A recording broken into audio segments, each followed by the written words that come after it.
Hi, my name is Cora Peck. As you all may know, I am the admin for your Pudendal Neuralgia Hope Facebook group. I want to welcome Dr. Michael Hibner from Arizona Center for Chronic Pelvic Pain. Thank you for taking the time to chat with us and answer our questions. Thank you. Could you please tell us a little bit about your background and how you got into the specialty? Cora, thank you, and thank you to the group for inviting me. I have been familiar with Pudendal Hope for so many years. Of course, I don't go on the group. I am not the part of the group, but I have been familiar with your wonderful group and the work you're doing for the Pudendal patients. So I'm Michael Hibner. I am originally from Warsaw, Poland, and this is where I went to medical school. In 1994, I moved to the United States to Chicago. I did my residency in obstetrics and gynecology at Cook County Hospital in Chicago. In 2000, I moved to Arizona and I started a fellowship in pelvic reconstructive surgery and advanced gynecological surgery at Mayo Clinic in Scottsdale under legendary surgeon Dr. Javier Magrina. So I was really one of the first Da Vinci robotic trained surgeons at that time. When I graduated from my fellowship in 2003, I developed a big interest in treating patients with chronic pelvic pain. And so at that time, it was mostly endometriosis and all the other reasons for chronic pelvic pain. But soon I started seeing patients who had the pain. I couldn't explain what it was. I never learned about it in any of my schooling. And I literally Googled it. I Googled the symptoms of pudendal neuralgia. Well, once I Googled the symptoms and the name pudendal neuralgia came up, basically I went on Medline, the online medical library, and I found very few articles on this topic, but they were all, or most of them were written by the same author, who is Roger Robert. And Roger Robert is a French neurosurgeon from Nantes, France. So I guess I had the audacity to write him a letter, not an email. I didn't have his email. I wrote him a letter in French. Had a friend help me write a letter to ask him if he can come and if I can come and work with him for a little bit.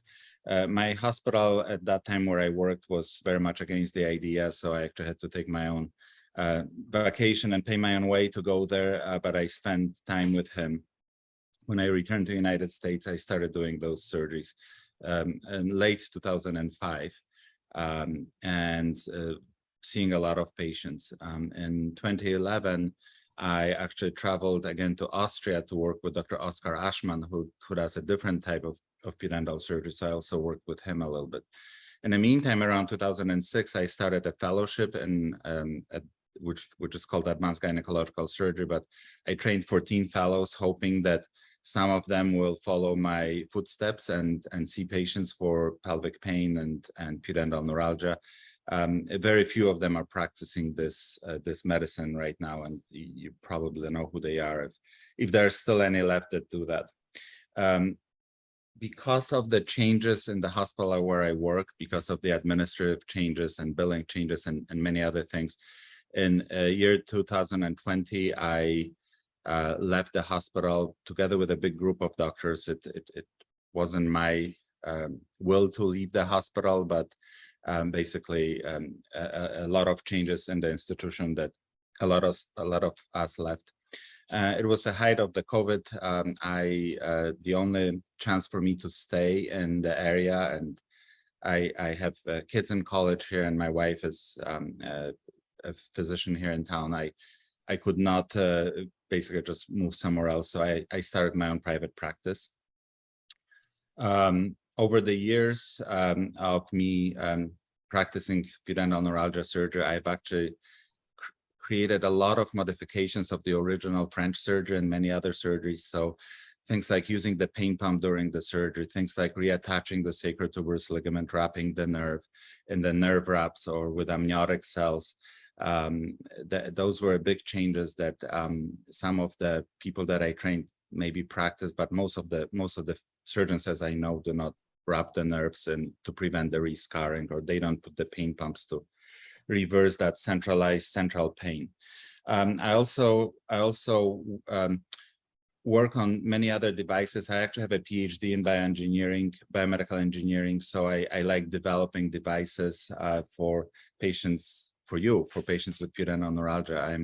I'm currently working with an engineer who has a contract with U.S. Navy to build the helmets to cool down the heads of the people that work on the deck of the aircraft carrier. So I actually contacted him. We're building a cushion that patients will be able to sit and basically cool down the pudendal area, because cold is what helps. So we are in fairly advanced with that already, with that cushion. I already just sent a bicycle seat to a patent attorney to. It's a seat that I think may decrease the risk for developing pudendal neuralgia. Please don't, like, if you already have it, please don't ride a bike ever, and don't get a seat thinking that it will prevent it. This is just for patients that never developed the problem. My true calling, though, is people who are injured by pelvic mesh, because in a way I am a urogynecologist by training. So a big part of my practice are patients who are injured by pelvic mesh. So in a lot of patients, I take those meshes out, I treat the pelvic floor, Botox injections, nerve blocks, and eventually nerve decompression surgeries, whether it's a pudendal nerve decompression surgery or upgrader nerve decompression surgery.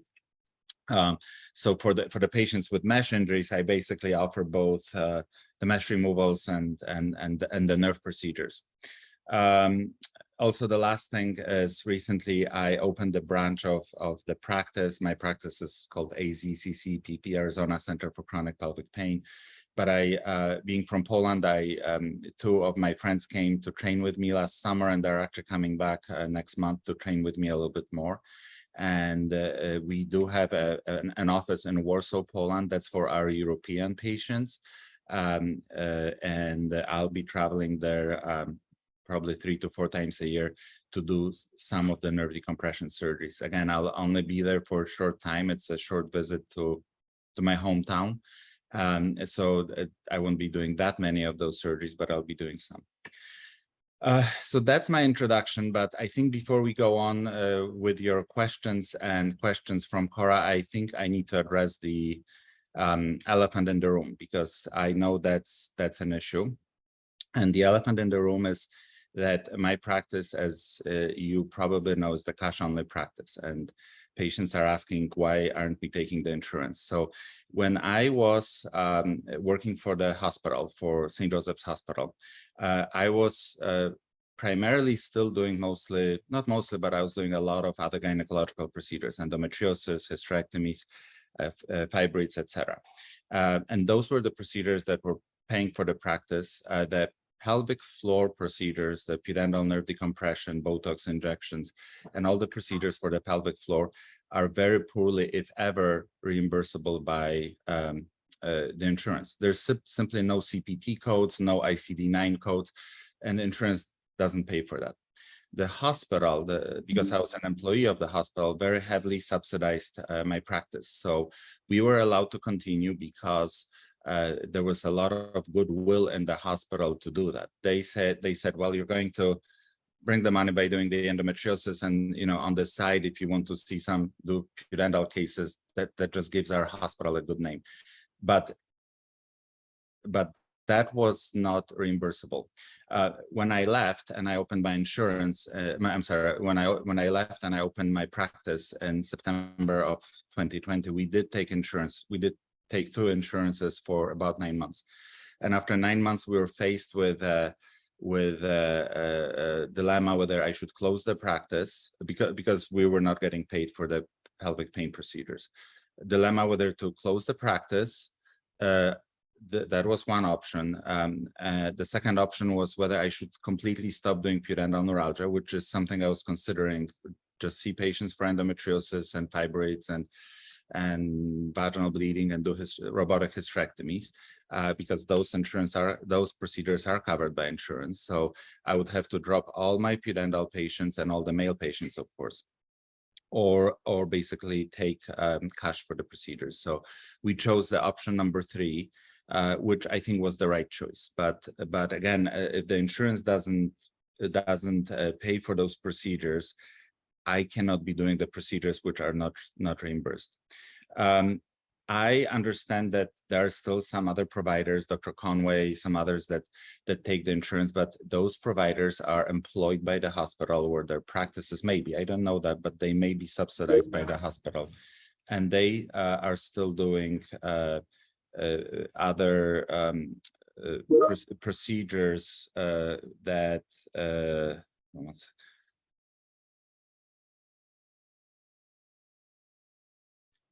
They're still doing other procedures that are reimbursable, like in my case, they're like it was in my case, they're reimbursable. And so that's the reason. For example, right now we came up with this, fantastic procedure, which is placing the on-cue pain pump with a CT scanner. We're having great results. Even this morning, like an hour ago, I was communicating with a patient that, after like years of pain, has such a good effect that like he had to tell me that. It's a gentleman who had to tell me that. So it's a catheter that we implant. We'll talk about it later, I guess, in this interview, that we implant with a CT pump. But the hospital that is doing it, it's not my hospital. There's another hospital where the doctor works. They're already telling him that they're losing money on it because there's no code. You can't charge for the on-cue pain pump. It's a non-chargeable billable code. And they're now limiting him to doing one a week. And I don't blame the hospital. They're not going to do the procedures that they can't bill for. And I think they're going to phase it out and stop doing it altogether. Now, there's a plan. Me and the physician, we are planning on getting a CT scanner, getting a place where we will eventually do those procedures, because the outcomes are so stunning that I cannot not offer it to patients.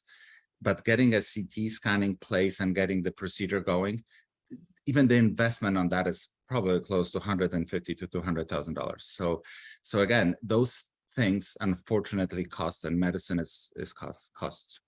I think the solution to the patients that can't afford the care is the foundation. I am very much into thinking of starting the foundation. I do have a lot of patients, grateful patients that have resources. They truly have huge resources that, like, I couldn't even imagine how much resources people can have.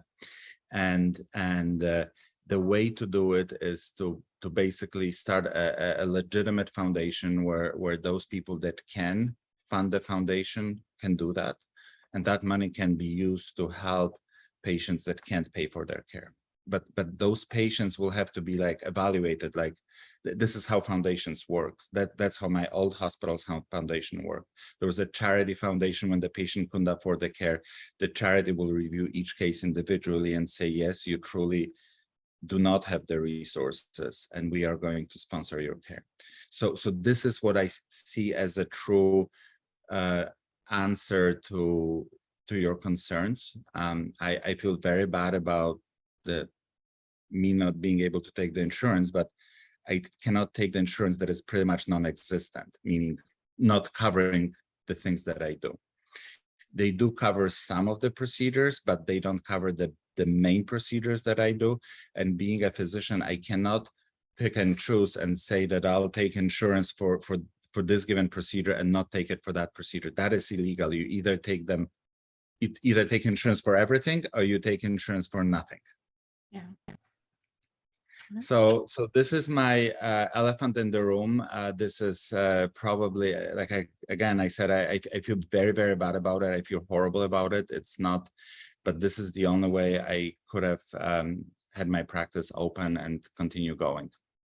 But I promise to work on the foundation to be able to find help for those patients who need that help from the foundation.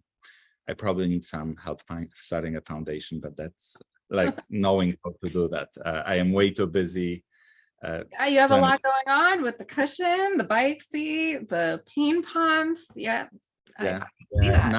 Now my main project, and really the most urgent project right now, knowing that how great the pain pump works, and knowing how that this is probably going to end very soon. Like the hospital that is doing that, I can see them just pulling the plug. Yeah. I have a big emergency trying to figure out where I can get the patients in to get those pain pumps, because I would hate to deny that fantastic treatment to the patients. Yeah. Well, hopefully Um, something works out. I wish oh, I could help. Cora, something is because it always does. So I sooner or later I figure things out. That's how I've been. I think a lot of people know, well, maybe that know about me. I mean, I don't mean to sound it like bragging, but and a lot of people that know me and know about my practice, we have been known that to like constantly push forward with like new treatments that were not not existent. Like first doing a pain pump, and I'm going to talk about the pain pump. I actually have some models of the pain pump to show you. So I will be demonstrating the pain pumps and stuff. But first doing those pain pumps for surgical patients, reattaching the ligament, wrapping the nerve, using the NIMS monitor, which is something I used during surgery to actually find the nerve, and injecting Botox in the pelvis. I was the first physician in the United States, not in the world, but in the United States, to be injecting Botox into the pelvis in 2003 before anybody else. So again, I think I'm known for like pushing the boundaries to beyond where there can be pushed. So I'll never stop. But the project most urgent right now is figuring the pain pump place and placement and everything. And with that, I am ready for your questions. All right, let's get started. So first we're gonna start for those that don't know or maybe are in the process of figuring it out. So pudendal neuralgia is a long-term pelvic pain. It is caused by irritation or damage to the pudendal nerve. So let's first start, Dr. Hibner, how do you confirm a PN diagnosis? And is there a diagnostic checklist that you personally use? So thank you. That's a great question. It's actually something that comes up very, very often. So I just to be clear, when I use the word pudendal neuralgia, what I mean by that is the pain in the area of the pudendal nerve, and that's it. Like that's where the diagnosis ends. Because if you look at the Webster dictionary definition of neuralgia or any other English language dictionary, neuralgia means the pain in the area of the pudendal nerve. It doesn't actually mean that the nerve is injured or anything. It's just the area of the nerve. So pudendal neuralgia is a symptom. When the patient comes in and says, for female patients, if the pain is in the clitoris, labia, vagina, vulva, rectum, perineum, pudendal neuralgia. And for males, it's in the penis and scrotum and perineum. Pudendal nerve entrapment is when the nerve is actually entrapped in the scar tissue or in the surgical material. In my case, it's often a surgical material, but of course, a lot of my patients never had any surgery. So I think the question that your viewers want to ask, how do you confirm that the pudendal nerve is entrapped? And honestly, I do not think there's a test that's accurate enough. Unfortunately, the resolution of the MRI or MRN is not enough to see the pudendal nerve. The pudendal nerve is just too small. Even those 3 Tesla MRIs are just not accurate enough to see the pudendal nerve. So I think the diagnosing of the pudendal nerve entrapment, it's almost like a jigsaw puzzle. And I have a slide, I lecture a lot about pudendal nerve entrapment and pudendal neuralgia, that you basically have to put all the pieces together. And I know some people use Nantes criteria, which are the French criteria, which I think are flawed in many ways. I mean, they were developed by my mentor, and Roger Robert, who I admire for doing what he did, but I think there's a lot of flaws in pudendal nerve entrapment. I think the biggest thing in my practice is, and I actually want to create something that's called Phoenix criteria, kind of as a significant modification of the Nantes criteria, make them simpler and more relevant to 2023. When Roger Robert was coming with his criteria, there were no, at least we didn't know of people that were injured by mesh, or we didn't really know about a lot of things that we know now. So number one, in my Phoenix criteria, which would be the criteria that I have to validate, but those would be the criteria to establish the pudendal nerve entrapment. Well, number one, patients have to have a pain in the pudendal area, so they have to have pudendal neuralgia. to have pudendal nerve entrapment. Number two, the pain has to be resulting from some traumatic incident, meaning it's either one significant trauma, fall,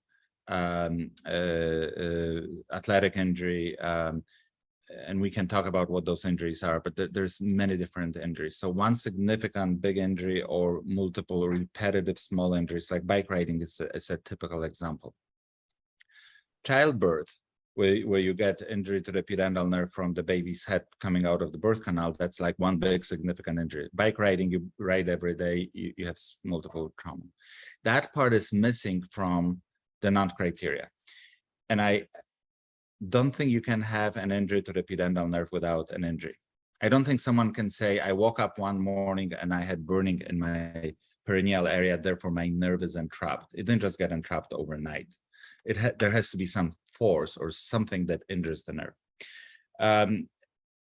The next thing is that I believe that patients that have a nerve injury, that the pain is predominantly unilateral. Bike riding may be an exception, but with those traumas I'm talking about, it is hard to injure the nerves on both sides. They're not that close to each other, and like whatever force or trauma there is, the injury to the nerve is almost always on one side. I'm very careful with patients who have bilateral pain on both sides and who want the surgery for. I'm like, listen, this is not the nerve. We have to figure out what it is. I mean, maybe in some cases, but it's rare that both nerves are injured. The next very, very important thing, majority of patients with pudendal neuralgia, the symptom pudendal neuralgia, have spasm, significant spasm of the pelvic floor muscles. And when you have the spasm of the pelvic floor muscles, when you actually look at the model of the pelvis, this is the model of the pelvis I have here. This is the same model I use when I do telehealth with my patient. If you look at the course of the pudendal nerve right here, this is the sciatic nerve right here, and the one to the center of it is the pudendal nerve. That yellow line here, that's the pudendal nerve. This is the sciatic. As you see, both of those nerves run from underneath the piriformis muscle. When this muscle is spasming, it's going to give you the sciatica symptoms often and the pudendal symptoms. Now, when I turn the pelvis this way a little bit, so you still see the tailbone here, the coccyx, the vagina is here. Those are the sit bones. And you look on the inside of here. So this part on the inside of the sit bone, that part is called the Alcock's canal. I know you're all very familiar with Alcock's canal. This is like one of those words that every patient knows. So when you look in here on the inside of the sit bone, the pudendal nerve runs through here and it runs through the obturator internus muscle. So this muscle is the obturator internus muscle, is the same muscle which is inside the pelvis. I know it's very hard to imagine. Please take my word for it that this muscle and this muscle is the same muscle. So what I tell patients is that when the nerve runs through the obturator internus muscle and that muscle is spasming, it's going to be putting pressure on the nerve. So you can have all the nervy symptoms, all the burning, tingling, etc., because the muscle is pressing on the nerve. And you cannot establish that the pudendal nerve is injured as long as you have that spasm. So in my criteria, the one that I want to create, you have to get rid of the muscle spasm. And whether it is physical therapy, whether it's medication, whether it's Botox injections, which I am huge, like, again, I've been doing this for 20 years right now, the Botox injections. Or the newest thing that we are starting to do in our office next week, which is called Daxify. It's a botulinum toxin that works for 6 months. You have to do that first, and only after the muscles are relaxed and actually, this is what I do. I have a patient with muscle spasm with pudendal pain. We do physical therapy, Botox injections, and then I send the patient back to the physical therapist. And the physical therapist tells me, the muscles are completely relaxed. And when the patient tells me, well, I still have the same pain, but the therapist tells me muscles are relaxed, this is when I establish that the nerve is most likely injured. And the very last thing in my criteria, number 5, would be you still need to have a temporary relief of pain after the block of some kind. It doesn't have to be CT, it just has to be the block that is done properly.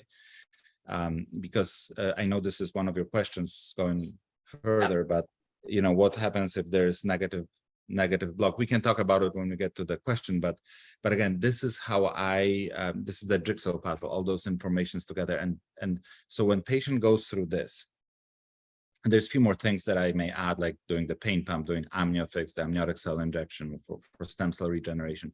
When patients fail all this, that's when I take patients to do the pudendal nerve surgery.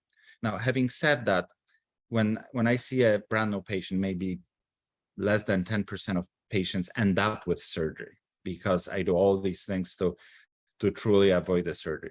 But having said that, like in June next month, I think I'm doing 4 or 5 pudendal nerve decompression surgeries. So there's still patients that end up having that surgery. Okay. Speaking of the nerve question, that's the next one. So if someone has a negative diagnostic block, is there any other way that it could still be PN? Or, what would you suggest to that person? Yeah, so we have, the biggest question, and I get that all the time, every week, see it in the clinic. When someone has negative pudendal nerve block, I have to ask them about the block, because patients say, well, I had a block and it did nothing. And like, when it did nothing doesn't mean that you're back in pain now. So you were better for a few hours and you're back in pain now, because patients have this recall bias. They are back in pain. And does it mean that you never got out of pain even for a second? And then the third most important question, this is the question that very few people ask: were you numb when you had the block? Because patients go and they have a block by maybe a provider that's in their area, but it's not an expert in pudendal nerve blocks. And the doctor says, well, I did the pudendal nerve block, but the patient was never numb. Well, what that means is they missed, like they never numbed the nerve. Yeah. The only one that counts is that the patient is truly numb in the pudendal area, and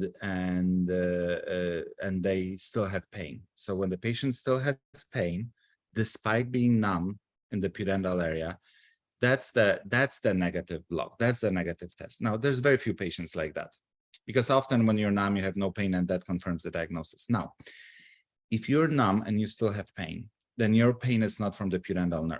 Then it's coming from some other nerves. Depending on the area, for example, if it's more like clitoral anterior pain, that could be, and I've had patients like that, genitofemoral nerve. So I had a patient who had the clitoral pain. I did the pudendal nerve block. She was completely numb in that area, like complete numbness, but she still continued to have pain in her clitoris. So the following day, because we kind of had to let the block wear off, I did the block of the genitofemoral nerve. And her pain went away after blocking the genitofemoral nerve. So basically what I did later on, like a few days later, I went in and I surgically cut the genitofemoral nerve, because it's a sensory nerve. It's a nerve that doesn't move any muscles. You can actually just sever the nerve. It took away the pain. She still had sensation in her clitoris from the pudendal nerve. So it's not like I denervated that area, but it took away the pain. So again, if you have truly, truly negative block, but you have to make sure that you're numb after the block and you still have pain. All right. So you actually already answered the next one. So I'm going to move on to the treatments. So a lot of people have questions about kind of like the do's and don'ts, like what should they avoid as new patients. I know you mentioned don't rush into surgery. So first, make sure you do the less invasive things like PT, Botox, things like that. So what happens when those things, so what options are there after the steroid Botox injections for PN are no longer effective? So let me back out for a second, Cora. I'm sorry. So when you have a new onset of pudendal pain, and those were actually described by Dr. Stanley Antalak, who was one of the original pudendal doctors. He's retired, but he's another Polak like us. Oh, is he? Stan Antalak, yeah, he is. He was in Minnesota, but he's retired. He was a urologist at Mayo Clinic.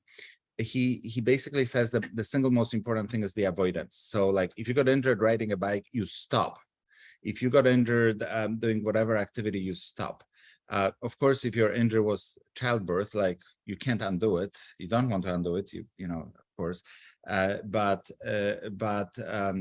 if there was an activity that did it, stop doing that activity. And you also have to start protecting your pudendal nerve. So don't do any activities that significantly increase your pain. Like don't force it, don't push it, don't sit for a prolonged time, because it only increases your muscle spasm. It only increases the inflammation around the area. So the avoidance is number one. Number two, you know, when I lecture about it, I always say, if I ever had pudendal neuralgia and someone gave me a choice of medications, physical therapy, surgery, or injections, and I could only pick one, you know, like one of those games, like pick one and you can't pick anything else, I would always choose physical therapy. This is probably the single most important thing. You need to find a physical therapist in your area that knows what they're doing, because bad physical therapy is worse than no physical therapy. That the physical therapy can injure you. So you need to be treated by a physical therapist that is a trained pelvic floor physical therapist. If you don't know how to find them, I generally recommend going on the website of Herman and Wallace. Herman and Wallace is the Pelvic Pain Institute out of Seattle. I'm a little biased because I teach for them, but I've only taught for them for a year, and they've been around for like 20 or 30 years. So it's not, I mean, it's a new thing for me to teach for them. I've recommended them way before I even like gave lectures for them. But Herman and Wallace is a pelvic pain institute. They most of the physical therapists in the country went through their training. So I encourage you to, if you have your physical therapist and you're doing great, please don't go changing the physical therapist. But if you don't know how to find one, find them on Herman and Wallace website. So please do the physical therapy. Now, the problem that I have with physical therapy, because some physical therapists get so involved that they, you know, after 2 years, I get a call and I'm like, I'm not making any progress. Can you help? I'm like, 2 years? That phone call should have come in 2 months or like much sooner than that, because physical therapy, you would see the effect sooner. Like you may hit a brick wall, maybe you're not down to 0, but there should be some effect. You don't do physical therapy for 2 years and then look for help. Remember, the longer you wait, the more difficult it is to treat. There are certain time limits that you kind of do not want to go over. So yes, physical therapy. If that fails, the medications, the suppositories that I am a big proponent of, the Valium, baclofen, ketamine, vaginal rectal suppositories, great muscle relaxant, great pain medicine for the nerves. And then for me, it would either be the Botox injections, which are, there's huge number of patients that get a relief from Botox. I estimate close to 80% of patients may have a relief after Botox, or the new thing, the Daxxify. I'm literally starting doing the Daxxify injections next Tuesday. So in 4 or 5 days, will probably be the first Daxxify injection into the pelvis ever happening in my office. And then when that fails, then we go with the pain pumps, with the implantable on-cue pain pump. And I can go over the pump. I think we'll get to the pump specifically. And then I do injections of amniotics, which are the amniotic membrane cells that are obtained during cesarean sections. I inject them around the nerve. They actually attract your own body stem cells to the area where they're injected, meaning to the nerve, and they may help the nerve regenerate. And only when the patient fails that, that's when I offer patient surgery. But please do not rush into the surgery until your pelvic floor is not addressed properly. Okay. So then I know you touched on this a little bit, but this was a question of ours. If the pudendal nerve is surrounded or trapped in scar tissue, what do you believe is the best approach in that situation? Well, if I had a magic wand, and I knew that there is scar tissue around the nerve, like if the test like this existed, it doesn't exist, so you don't know that. But if it existed, the surgery is the only way. If you once you have seen how dense the scar tissue gets around the nerve, how it is almost like cement. Like sometimes you cut it, you have to change the scalpel knife because it gets blunt and you need a new knife. I know there's some people believe that you can inject, hyaluronidase, you can inject like stuff to dissolve the scar tissue. You can't, if it's truly a scar tissue, but often you don't know that until you do the surgery. But if there was a magic test, if you truly have a scar tissue, you have to release the nerve out of the scar tissue. Okay. So in your experience then, could pudendal nerve entrapment ever resolve on its own without surgery? I think if it's an entrapment, it will not, with few caveats to your questions. Well, number one, we don't know you have an entrapment. Most of the patients, I would say great majority of patients with pudendal pain have muscle spasm, and so that can resolve. And a lot of patients, like I said, you have the operator internus muscle, you have a pudendal nerve running through it, you have the muscle spasming around it. In a way, it is the entrapment, but it's not scar tissue, it's the muscle spasming. So the treatment for this is not for me to operate on the nerve. The treatment is to relax the muscle. So there are treatments for the muscles that we discussed, but the muscle spasm can technically resolve on its own. And definitely I see patients actually, so 2 patients last week, they said when I made an appointment, 2 patients on Wednesday, when I made an appointment, I was like really, really bad, but they had to wait a little bit for the appointment. They're like, well, I'm actually better. I'm like, well, if you're better, then call me when you stop getting better. Right. When patients are getting better, I am like not doing anything until they call me and say, I'm not getting better anymore. Okay. All right. So let's see. Trying to think, because I know we're kind of jumping around a little and answering them as we go here. Should we go to the future treatments? Because I know you have your pump there. We can talk about whatever. We can talk about the decompression surgery. We can talk about the future treatments. I think, I think a lot of, maybe I could talk a little bit about decompression surgery and then. Sure, yeah, we can do that. The reason Actually, I'm sorry, the future. Let's talk about decompression surgery, and then I'll talk about the future treatments. So, a lot of you ask about different types of surgeries.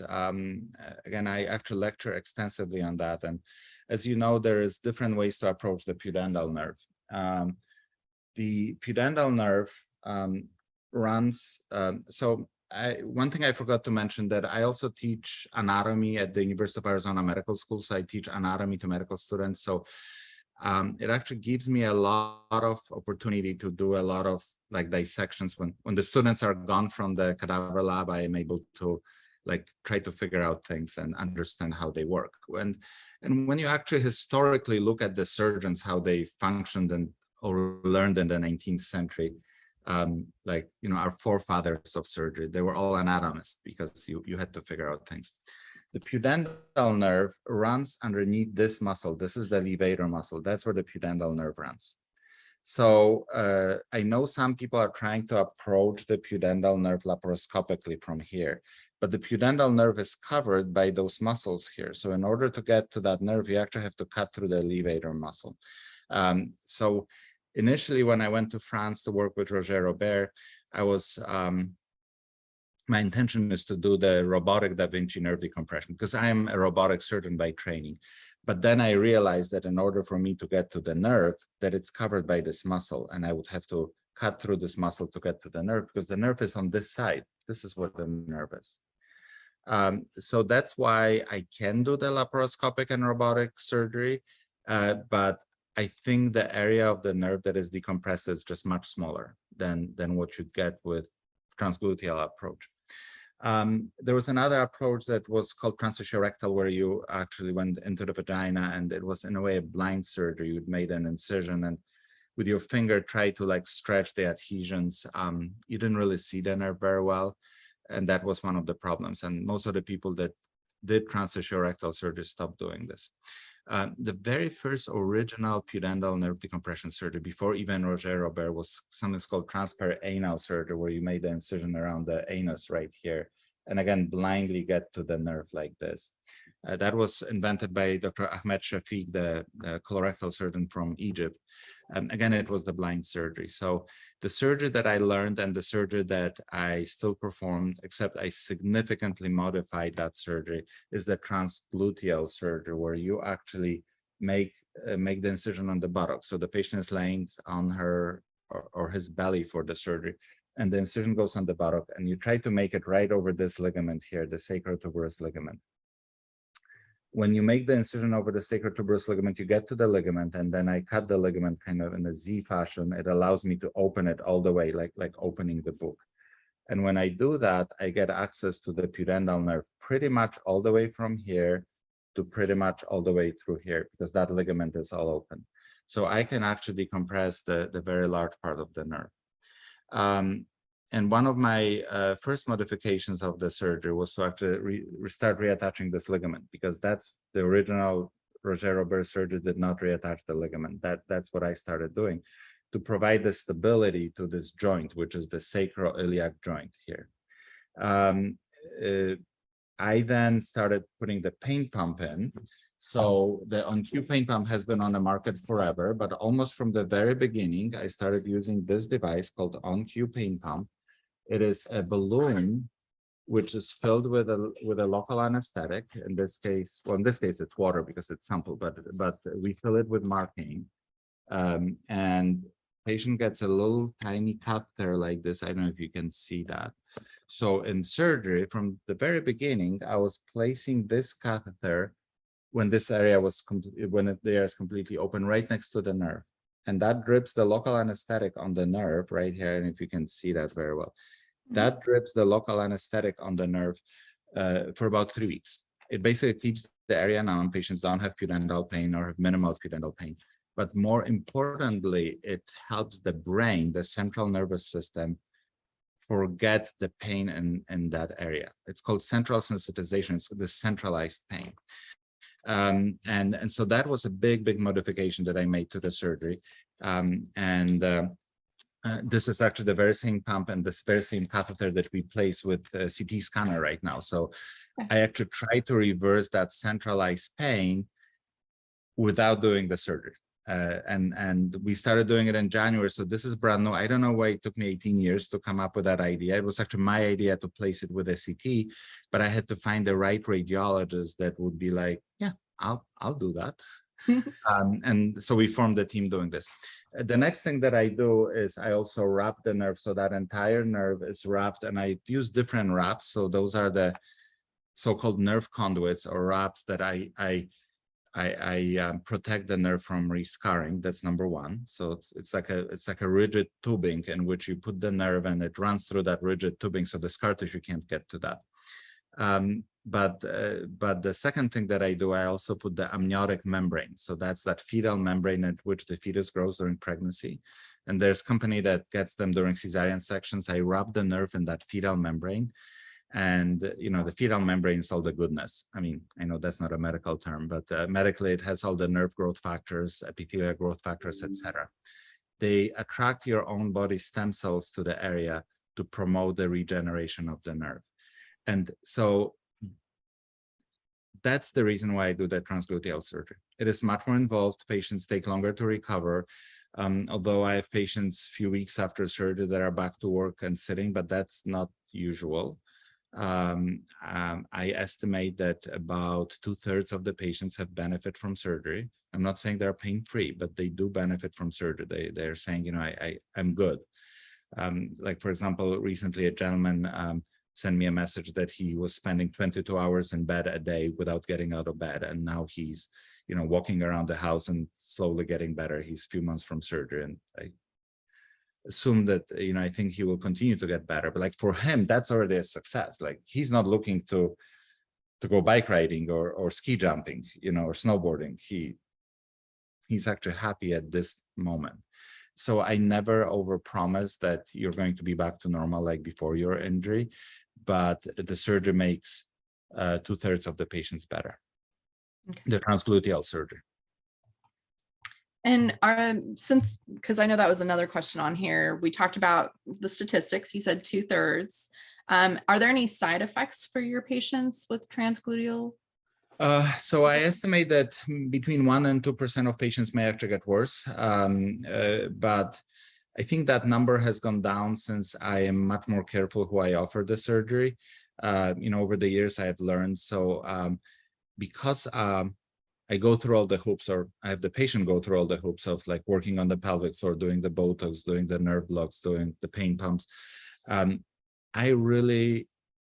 I think at this point, I really end up operating on the patients who have a true nerve compression, not just the people that maybe had muscle spasm or something else. Because I think in the past, in my hands, and I think in a lot of surgeons' hands, there are people that probably didn't need the surgery in the first place. So I think that's on our consent, I still warn the patients 1% to 2% of the risk of getting worse. The other complication that used to be common that is completely eliminated now is that because that incision during the pudendal surgery, as you see, it goes here, and this is the anus right here, and the vagina right here. You're kind of close to those organs. So I've had about maybe 10% of patients that would get infected, and they could like develop an abscess here because of the proximity. Right now I use something called it's a suction dressing, like a wound vac. It's the dressing that's under suction for a few days, pretty much eliminated the infections to the wound. That was another modification that I came up with. It doesn't affect the outcomes of the surgery, but it affects the fact that the patient doesn't have an abscess and healing from the abscess, which is pretty bad. Okay. All right. So have you ever done a decompression surgery where you found the nerve was not entrapped? Yes, absolutely. But you know what? Interestingly, and I actually tell patients that I tell patients that I've actually had patients where I didn't find the nerve very entrapped and they still got better. And I think what it is that sometimes the nerve is entrapped with the scar tissue, but sometimes patients just have very tight space between sacrotuberous and sacrospinous ligaments. So as you know, we didn't go much into the anatomy, but the nerve on this side has a nerve model, this side doesn't, but there's two ligaments actually. I only mentioned sacrotuberous, but there's a sacrospinous ligament, and the nerve runs between those two ligaments. And sometimes you actually don't see the scar tissue, but that space is so tight that that's what's compressing the nerve. And because in surgery, I actually cut this lower ligament, the sacrospinous ligament is gone. Like that doesn't serve a purpose. I cut it, I don't repair it. It just increases the space to the nerve. So it's not necessarily taking the scar tissue out, but it's just making more room for the nerve and putting that nerve conduit. So yes, I have found when the nerve is not compressed, but yes, there are patients among those patients that actually got better. Interesting. Mm-hmm. Okay. So then we have we just talked about it a little bit. So after decompression surgery, they asked, is it possible to go back in and attach the sacrotuberous ligament? Or is there no point in repairing it, I guess?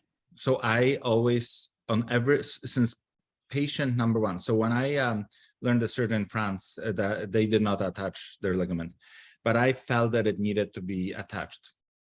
Luckily, my uncle, not my father-in-law, but my uncle are orthopedic surgeons. So I basically called my uncle and I'm like, listen, how do you fix the ligament? And so he basically told me. And so with my very first patient, I would repair the ligament, instructed by my orthopedic surgeon uncle. The big benefit of that is that if you leave the ligament cut and you don't repair it, it causes the instability to sacroiliac joint. This is the joint here, because that ligament provides stability to the joint. So on all my patients, the ligament was always repaired. And I've worked with a physical therapist, Loretta, in the past, who actually would tell me that she can feel a difference in the stability of the joint between my patients and those where when somebody else did the surgery, where the ligament was not attached. That was by my physical therapist. Now, having said that, I have reoperated on the patients who had the ligament cut and not repaired. So and I've done that maybe about 20 times now. When I find that and I find the edges of the cut ligament, when I can still see the upper and the lower edge of the ligament, meaning that the ligament is cut, but I can still see this edge and that edge during the surgery. I take what's called cadaveric Achilles tendon. So that's something that not the hospital, but the medical company gets from the cadavers, the Achilles tendon, the one in your heel. And I basically sew in the Achilles tendon in here to reconstruct the ligament. So I have reconstructed those ligaments on the patients where the ligament was cut and left unattached. Okay. All right. So I did skip one because this is a very kind of more personal, I think, question. But for patients considering getting surgery with you, how long should they plan to stay in Arizona? Is there a follow-up visit for those patients in person? So, the nice thing about not working for my previous institution is that, in a way, I do make the rules. So the rule is that we see most of the patients through telehealth, and a lot of things before the visit, before the surgery, can be done through telehealth. So I don't require patients to travel here. I try to get as much, and I actually get most of the information by talking to the patient. We of course see them in the office like a day or two before the surgery, but this is done through telehealth. All the follow-ups I do through telehealth. Generally, we try to schedule those surgeries on Mondays. And when the surgery is done on Monday, patients usually come to the office on Thursday to have that suction dressing removed, the one that I talked about, the one that decreases the risk of infection. And they still have their pain pump that is placed by the pudendal nerve. So a lot of patients fly home by Friday. So we do the surgery on Monday, meaning they probably need to come like before the weekend to be like seen in the office and sign the consents and do the exam.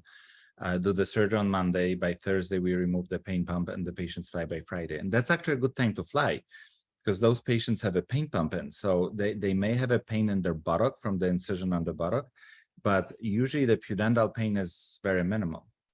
I actually have a patient, I have a patient's permission to show it, but like it would be hard for me to show on the phone that I have a patient came to the office 4 days after surgery to remove the pain pump, and she was like walking and she had her boots on and dress and like, none of what some people imagine, like the walker or the cane, none of that. She just walked. I mean, her husband was helping her walk, but she said she's doing great. So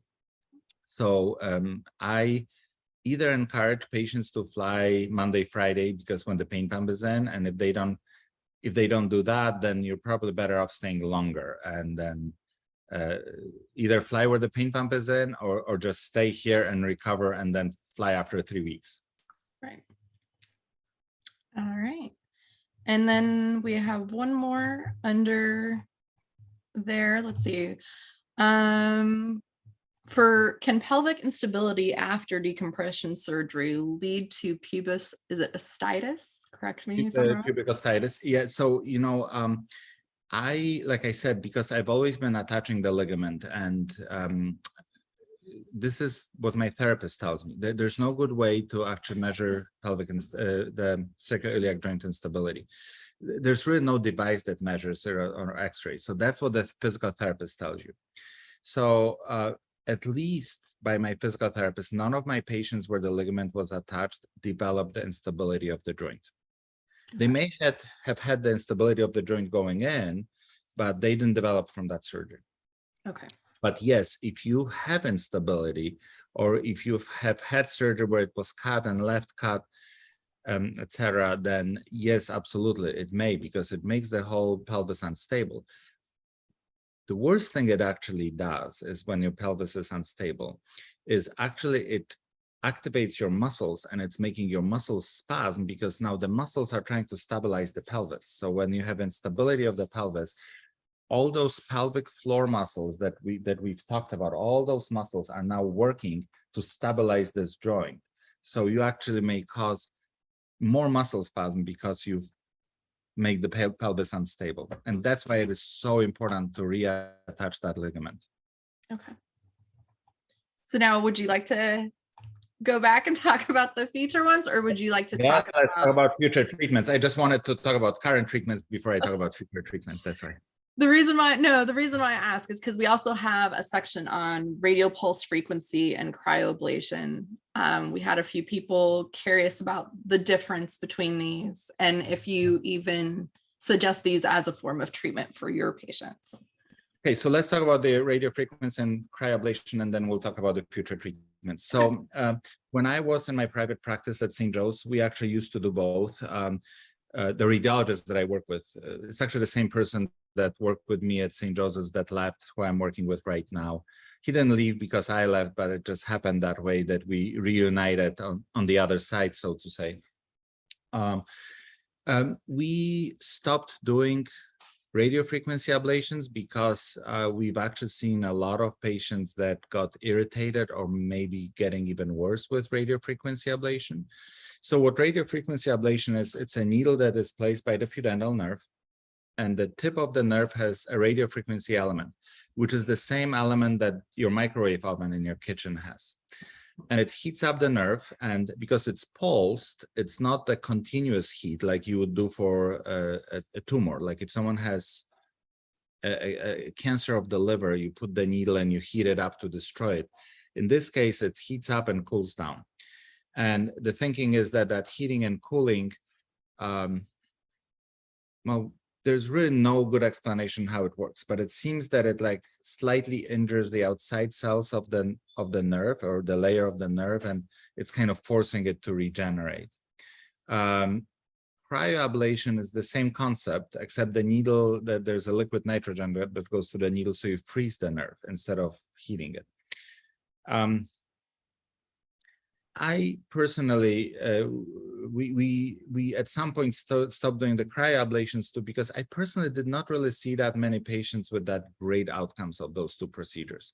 Now, having said that, and I've talked to the Dr. Duarte, the radiologist that I worked with last week, that once we have the pain pump in and going and that whole process figured out like in a new place, that I think there'll be a great benefit of doing either radio or cryoablation and then following it with a pain pump. Because what happens is if you actually irritate the patient with the procedure, you cause more muscle spasm, more centralized pain, that memory of pain in your central nervous system.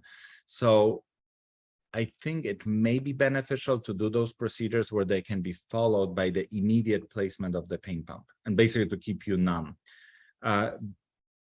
But honestly, I mean, this is one of those procedures that my people have been doing, my radiologists have been doing, and kind of abandoned it because I don't think it's as good as other treatments. Okay.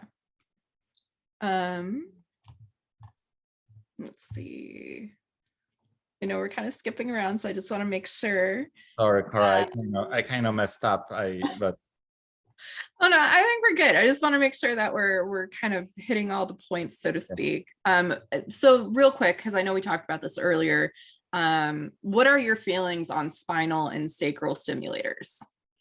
So I think it's a good procedure. I think it's a procedure that is that should be done last, meaning if you can fix the problem, you fix the problem. If you can't fix the problem, then either do a dorsal root ganglion stimulator, spinal cord stimulator, but that should really come as a last procedure. So I mean, there are patients who I was not able to help, and there are patients in whom I recommended the spinal cord stimulator or dorsal root ganglion stimulator.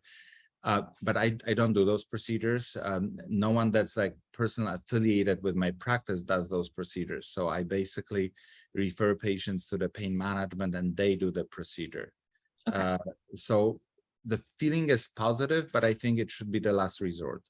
Okay. All right. So let's go back to, let's see, trying to think if we missed anything else. Future treatments. Yep, let's do future treatments. So again, you know, I think, I mean, I think that's the general feeling that my practice has been known for coming up with future treatments.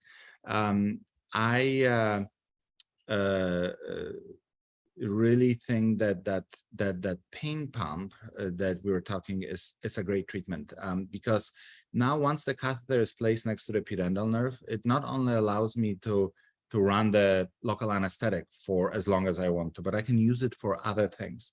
And just to give you an example, I have a patient. This is a patient I communicated with this morning, who when he had a pudendal nerve block, he had a great pain relief, but when the pain pump went in, he still had a pain relief, but it wasn't as good as with the nerve block. So I assumed that maybe he has some scar tissue around the nerve, where when he gets a big bolus, like big volume with an injection, he gets the effect, but when the pain pump is going drip, drip, drip, like really slow, that there's some kind of a scar tissue that's preventing the medication to get to the nerve. So this gentleman lives in Phoenix, and he's like very open to trying things. I mean, I don't want it to sound like we're experimenting, but this is a field that is so unknown that in a way you try to do things. So he came to the office on Monday, 5 days ago. And what I did is I assumed that if there's a scar tissue, maybe if I push like the huge amount of fluid through the catheter that's already in, I already have a catheter, I don't, then maybe that volume will like stretch some tissues. So I injected 25 milliliters of solution on each side. It was mostly saline with little lidocaine in it. I mean, I can't inject that much lidocaine, it would be toxic. So it was very, very, very dilute solution of lidocaine on each side. Basically to stretch the Alcock's canal, to stretch the area around the pudendal nerve. And this morning I got a message from him that his pain that is down to 1. I mean, Wow. so the fact that we can place those, that Dr. Duarte can place those catheters precisely around the nerve, and I can do things like that, inject local anesthetic, maybe inject the steroid, maybe inject the high volume of fluid for just mechanical stretching, is great. I think that's one of the futures of the treatment. I think that all kinds of stem cell, amniotic cell regeneration. I've been doing those injections of AmnioFix, the amniotic cells. Unfortunately, they're off the market. We still have few remaining boxes in the office, but it's a long story. I would have to spend a long time talking about it, but I have to find another source of that. But the point is that about 50% of patients had some relief of injecting amniotic cells just for regeneration. So, having said that, there is still a lot of patients who will end up with surgery because, if you had a mesh injury, if you had a stitch around the nerve, if you have such a dense scar tissue that like you're injecting, you can't even push the fluid through, you have to cut it with a knife. I know a lot of patients are afraid of surgery because they hear the horror stories, but very often what I hear when I do the surgery, and maybe it's because I place the pain pump, but the patient comes to the office and it's like, this is it? Like that's what I was afraid of. One question there, because I kind of maybe didn't want to miss that. There's a question about like what's new about PGAD.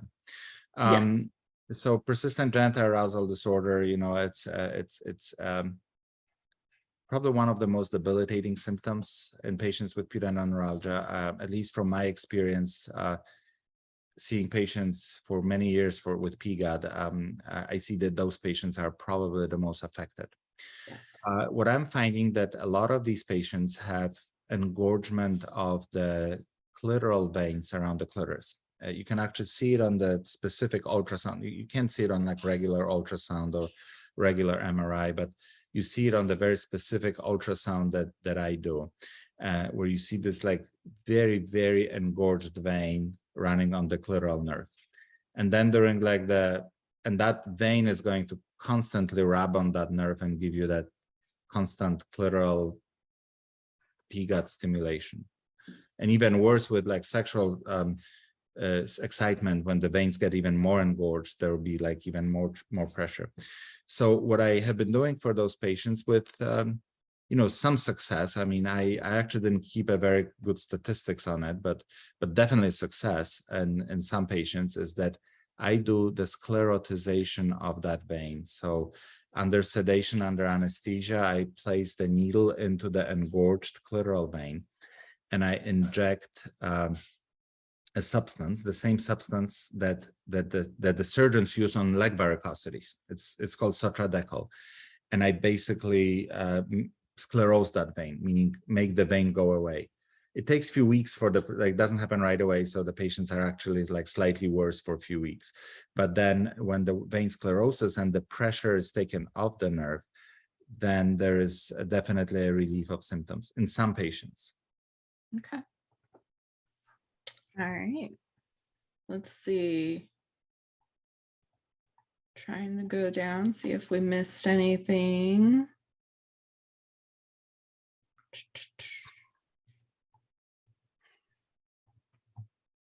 So I have a few miscellaneous questions. So we have, I know one gentleman asked, what do you think of a patient getting their entire piriformis muscle removed?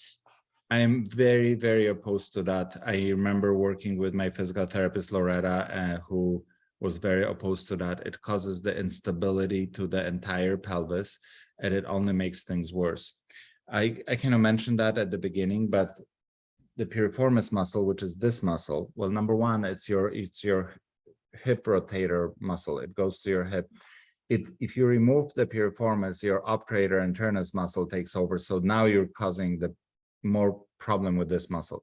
But the reason why patients may have a suggestion of removing the piriformis, because again, when this is in spasm, it's compressing your pudendal nerve. It's right here. You see this. This is the piriformis muscle that goes to the hip out here. This is your pudendal nerve. This is your sciatic nerve. Instead of removing this muscle, inject it with Botox. I've injected 2 patients with Botox piriformis yesterday, just in one day. And that is very, very effective. When you inject Botox and you relax the muscle, you don't remove it, you relax the muscle, it takes the pressure off. But if you remove the muscle, it will cause the instability to that entire hip joint, and it may only worsen your problems. So please, please, please do not remove your piriformis muscles. Whatever you do, please do not remove your piriformis muscles. Okay. What about, let's see, is the pudendal nerve responsible for fecal incontinence? So Ahmed Shafiq, who I mentioned initially, the first surgeon that did those surgeries, he was a colorectal surgeon. So he initially, his first patients were like surgeries were done for incontinence. But, a lot of times when patients have fecal incontinence, the question is it because the sphincter is not working and you're just leaking stool? Or do you have like fecal urgency, meaning like you feel like you have to go and you like can't hold it? If you have to go and can't hold it, like you have the urgency type of symptoms, it's generally a pelvic floor dysfunction. So it's more like the muscle thing. To have fetal incontinence because your sphincter is not squeezing, you would have to have injury on both sides of the nerves. I mean, is it possible?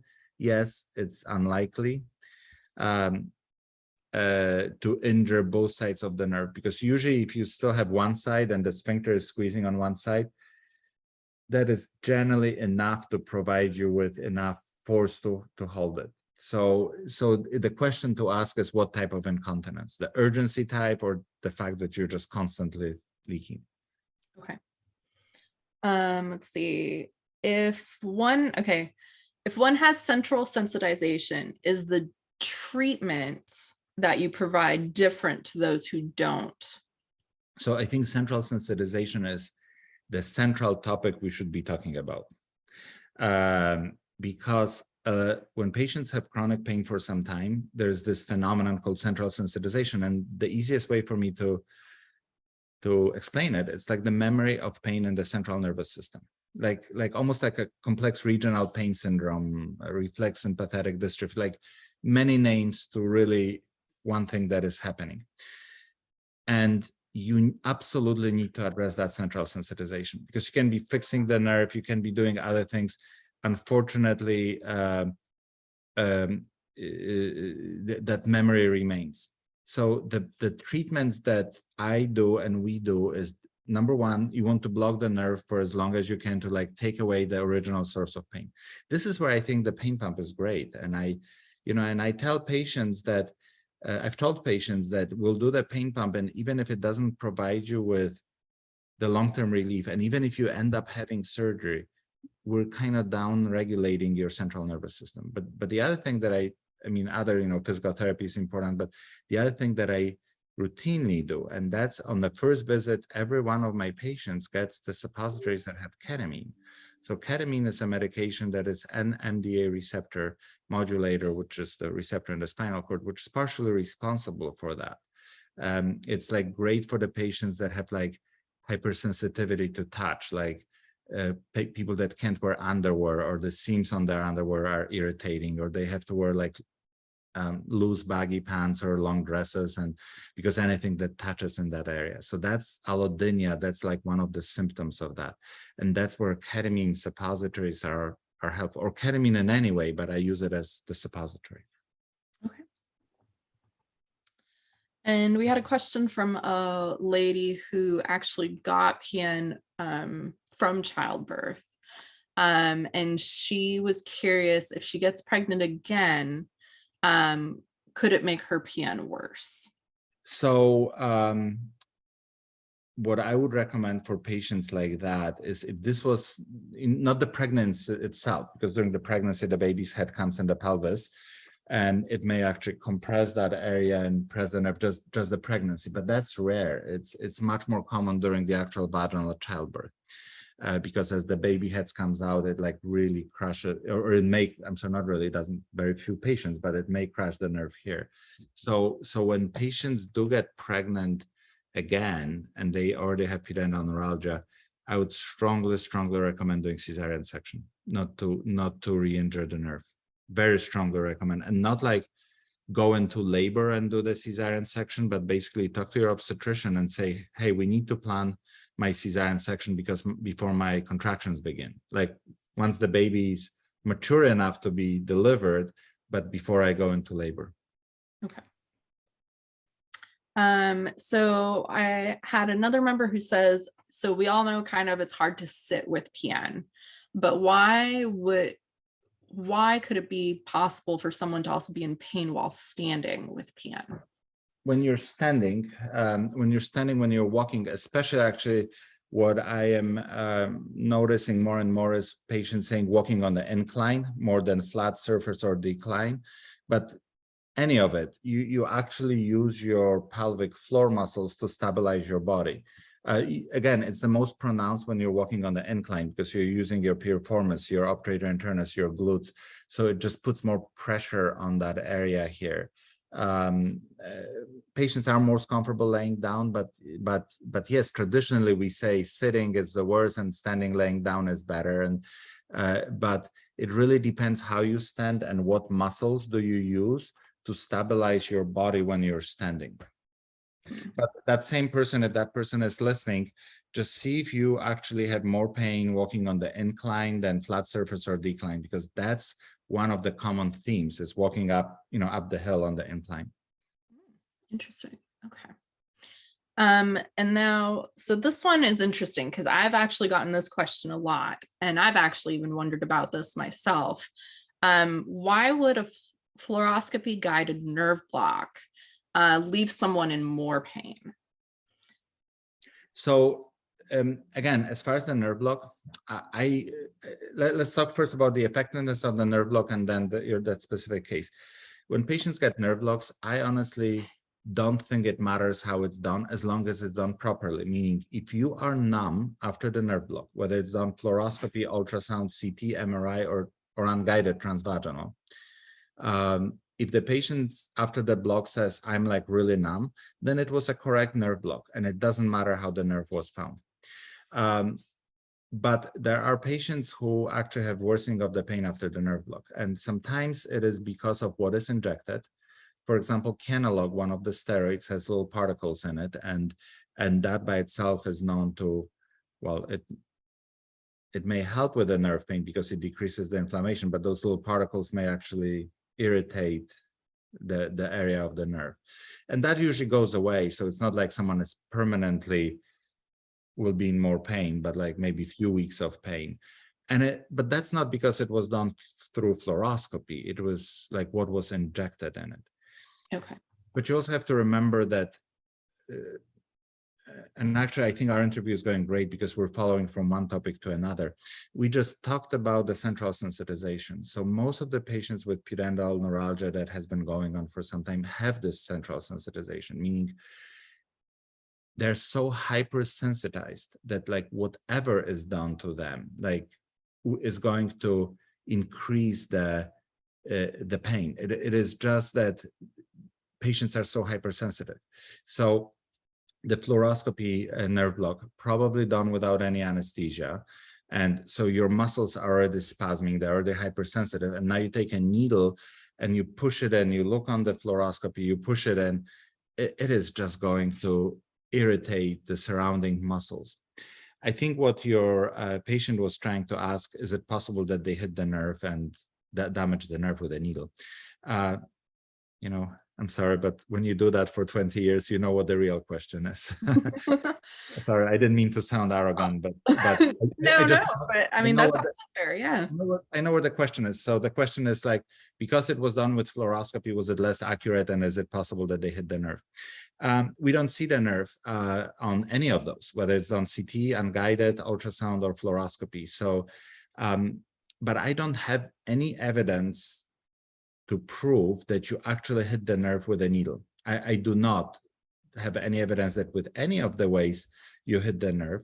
And I don't have any evidence that even if you did, that this actually would cause prolonged pain. I don't have a single evidence of a single patient where actually the needle directly hit the nerve and it injured the nerve. Now, having said that, most of the blocks that I do, and they're not mostly diagnostic, I do them for the reason of like injecting Botox, because when I inject Botox, I do it under sedation, under anesthesia, plus I do the nerve block. And the nerve block is not to treat the nerve. The nerve block is so when the patient wakes up from the procedure, I want the patient to be numb for several hours because of that irritation. I do those unguided through the vagina by feel. And I think in my hands, they're actually maybe the most accurate, because, you know, when you do like thousands of those, I probably get the nerve block in about 98% of the cases. Like I actually counted that statistic some time ago. But I have the benefit that I generally do them when the patient's anesthetized, because for the Botox, patient goes in the room, I examine the patient, then the patient goes under anesthesia. And then I do the nerve block when the patient is sleeping. So I don't really activate any of the muscles because the patient can't feel me doing the nerve block. Okay.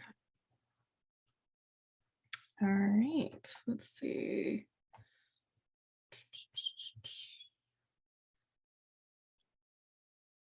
Well, we kind of talked, it's funny because we kind of touch on all of these. So do you believe that people who have both uncommon and severe neuropathy, such as neuropathy pain in the upper legs, can that start to irritate the pudendal nerve? Well, I think that there's a lot of patients that have a lot of other symptoms outside of the pelvis, and that's actually very common. I mean, you know, if they have neuropathy elsewhere, I think it's worth looking into, like, is there any common nerve issue, which wouldn't be me. I'm not a neurologist, but that's definitely what it is. If it started in the pelvis and then it spread to other parts, like, is it that central sensitization? Like basically the central nervous system is so fired up in a way that everything else is irritated. And, you know, there are neural connections in the spinal cord that go up and down. So like the sciatic nerve is always often irritated. There's almost always lower back pain. But you see some commonalities. For example, patients who have pelvic floor muscle spasm tend to have TMJ, temporomandibular joint muscle spasm, the muscle spasm of those muscles. So there is something genetic where those patients actually are mostly predisposed to that. I mean, you still treat them, but for someone like that, like people with like severe neuropathy everywhere else, I really would think what that pay, and this is really where my practice is going. I mean, this is going to be the next step if I logistically figure it out, is that I would want a patient like that, if there's muscle spasm in the pelvis, to inject the Botox, and before the patient even wakes up from anesthesia, basically roll a patient to a CT scanner and put those pain pumps that I showed you, and basically keep the pelvis numb for like a month or 2 months to completely down-regulate the source from the pelvis, and see if other neuropathies may get better because you took away the original offending factor. Okay. Let's see. Should we go to the last one then? We can do the labral tears and the last one, of course. Okay. So for patients with weak hip stabilizers or labial tears, is the answer to strengthen the hips to stabilize them? So the labrum on the hip is the ligament that goes around the hip here, hip joint. This is the socket for the hip, for the femur, for the femoral bone. And so it's like there's a band of thick tissue that helps to keep it stable. And when that labrum is torn, then the muscles, the piriformis, the obturator internus, so this is the obturator internus muscle, this is the piriformis muscles, and other muscles, they work to stabilize that hip. And this causes the hypertonicity of the obturator internus muscle, which again puts the pressure on the pudendal nerve. So that's why people with labral tears have pudendal symptoms. But I think in those patients, strengthening the muscle can only make it worse because they're already hypertonic trying to stabilize that joint. I think in patients with labral tears, the treatment should be to fix the labral tear. Okay. All right. Let's see. A common struggle for PN patients, as you well know, is that very few doctors are knowledgeable about PN and capable of treating it. Do you have any suggestions on how to get more medical establishments to educate their future doctors about PN, PNE, PGAD? And that way, patients can get a faster diagnosis and hopefully better care. So how much time do you have for that answer? I know, right? So I started seeing PN patients in 2003. I worked for 2 medical schools, Creighton University Medical School, where I'm actually a full professor of Creighton. I worked for University of Arizona Medical School, Arizona State University, College of Healthcare Innovation, Mayo Clinic. I teach at all those universities. I was a board member of AAGL, American Academy of Gynecological Laparoscopists, and I actually founded their special pelvic pain interest group, which didn't exist. I taught 14 fellows, which is the higher level of education than residents, and probably hundreds of residents, like several hundred residents and 14 fellows. The interesting thing is none of those people have ever heard of pudendal neuralgia, and neither did I in 2003 before I Googled it. I literally Googled the symptoms, and that's how I learned the name. I have a feeling that I personally have put a big dent in it because of all the people that I educated. So now I have residents that I trained that they know very little about it, but when they have patients with that symptoms, they're like, I remember that guy Hibner, he was my attending, and this is, I think, what he was doing. And all of them have my number because all my former residents have my number. And then I get a phone call and they're like, hey, I have this patient. I personally try to push it. I give a lot of lectures to physical therapists mostly because I think pelvic floor physical therapists should be your contact people. I don't think it should be the physicians. I think it should be pelvic floor physical therapists. They're much more educated in that field. I think we're making the progress. But like I said, I spent 17 years in teaching 2 medical schools, a big residency in Phoenix, a fellowship that I started, multiple societies, hundreds of lectures that I've given. Definitely, I made a big dent. I feel that because I have people like contacting me. One of the evidence that there is a dent. I don't know if my dent, but there is a dent, that we finally have ICD-10 codes. So there's something that's called International Classification of Diseases, where each disease has its like coding number that goes to the billers and coders.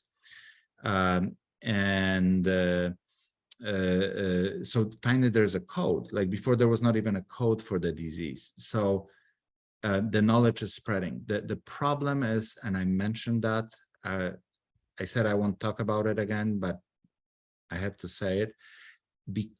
Out of the people that I have trained, out of the 14 fellows, when they went into the practice, a lot of times their hospitals, when they hear that they want to be doing the procedures that are not covered, the hospitals are like, no way, no way, you're here to do endometriosis surgery, you're here to do hysterectomies, you're not here to do that. So the barriers are not only, the barriers are not only in people's knowledge, because in my initial barrier in 2003, when I came back from France, I had colleague physicians that like at conferences were looking at me, like almost pointing me out with a finger saying, look, this is this crazy guy that is operating on the nerves, and basically making fun of me. No one is laughing anymore, but at least I made that progress. But now the issue is the insurance companies that completely don't recognize that, completely. So yes, you can train the people, but they will start practicing it, and then they'll be like, you know what, I'm going back to doing endometriosis surgery. And that's the big barrier. It's not something I can overcome by myself. I mean, I know there's other providers in the country, Mark Conway, who I'm personally friends with. I think he's a great guy. And several others, Mario Castellanos, who was my fellow, who I trained, and I thought he's the best of the best. And unfortunately, his practice, his life took him some other ways. But yes, there are. It's a hard battle.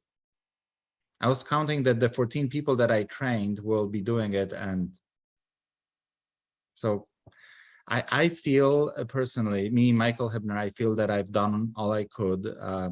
Right now, I'm concentrating on the patient care because I'm a solo practitioner. It's just me. There's no one else other than me in my practice and my physical therapists. I'm concentrating on getting this pain pump program going. I'm concentrating on doing surgeries when they need it, doing Botox and Daxxify, again, the new formulation of Botox. I'm concentrating on building the seat support for your members that will be able to cool down their pudendal area when they sit, which I think will be important, and a few other things. I can't talk to the legislature in Washington, D.C., or anybody who can change how insurance companies work. Remember that insurance companies actually go off Medicare rules. So even though your members, some have Medicare, but some may not have Medicare, but most of the big insurance companies, United, Blue Cross, they still follow what Medicare does. So basically, to change that would be going to Medicare and having Medicare change it, which is like impossible for me. Maybe a bigger society like you could petition that. Maybe we could do it together, but I myself cannot. I am sorry, but the very last thing, maybe I will add that I think that overall the pudendal neuralgia and pudendal nerve entrapment and pudendal treatment is in a way complicated, meaning we definitely want more physicians to practice it, but we also don't want too many physicians to practice it, because you want to make sure that you are concentrating the knowledge where it needs to be concentrated, like with like reference centers, or with like places that are, centers of excellence. Because what I often worry, and that's something that I'm not allowing, if there is a physician every now, much less now, but in the past, that would say, I want to come and watch you do the pudendal surgery, and then I'll be doing it.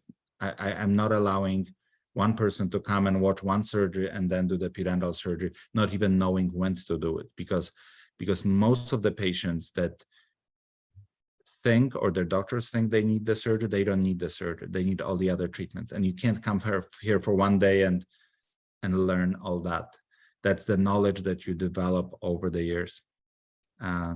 So in a way, we need more doctors, we need more centers, we need more physical therapists, but we also don't want a pudendal doctor on every corner, because then there'll be a lot of unnecessary and wrong treatments that are done. Okay. I'm just going to go through real quick because I noticed there's a bunch of comments. Let's see. I'm going to see if there's anything. Oh my goodness. Okay.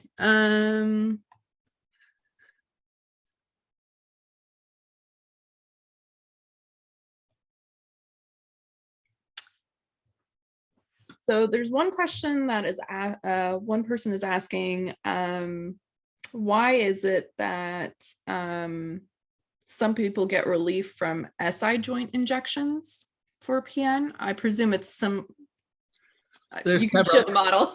Well, there's several reasons for that. So number one, if you look at the roots of the pudendal nerve that starts as S2, S3, S4, when you inject the joint from this side, sometimes you get actually some of the medication gets to those nerve roots. So that's one of the reasons. The other reason is when there is a pain in the sacroiliac joint, again, there's muscles that are spasming around that area. So when you do the injections, you actually may be facilitating decreasing the muscle spasm around the area. So again, there's several explanations for that. But I think a lot of it is the anesthetic that actually will sip into the roots of the pudendal nerve.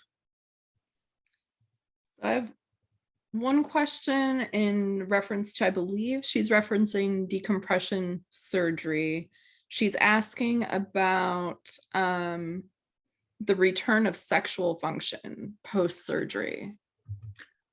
So the question is it a return of having sex with no pain, or is it a return of specifically?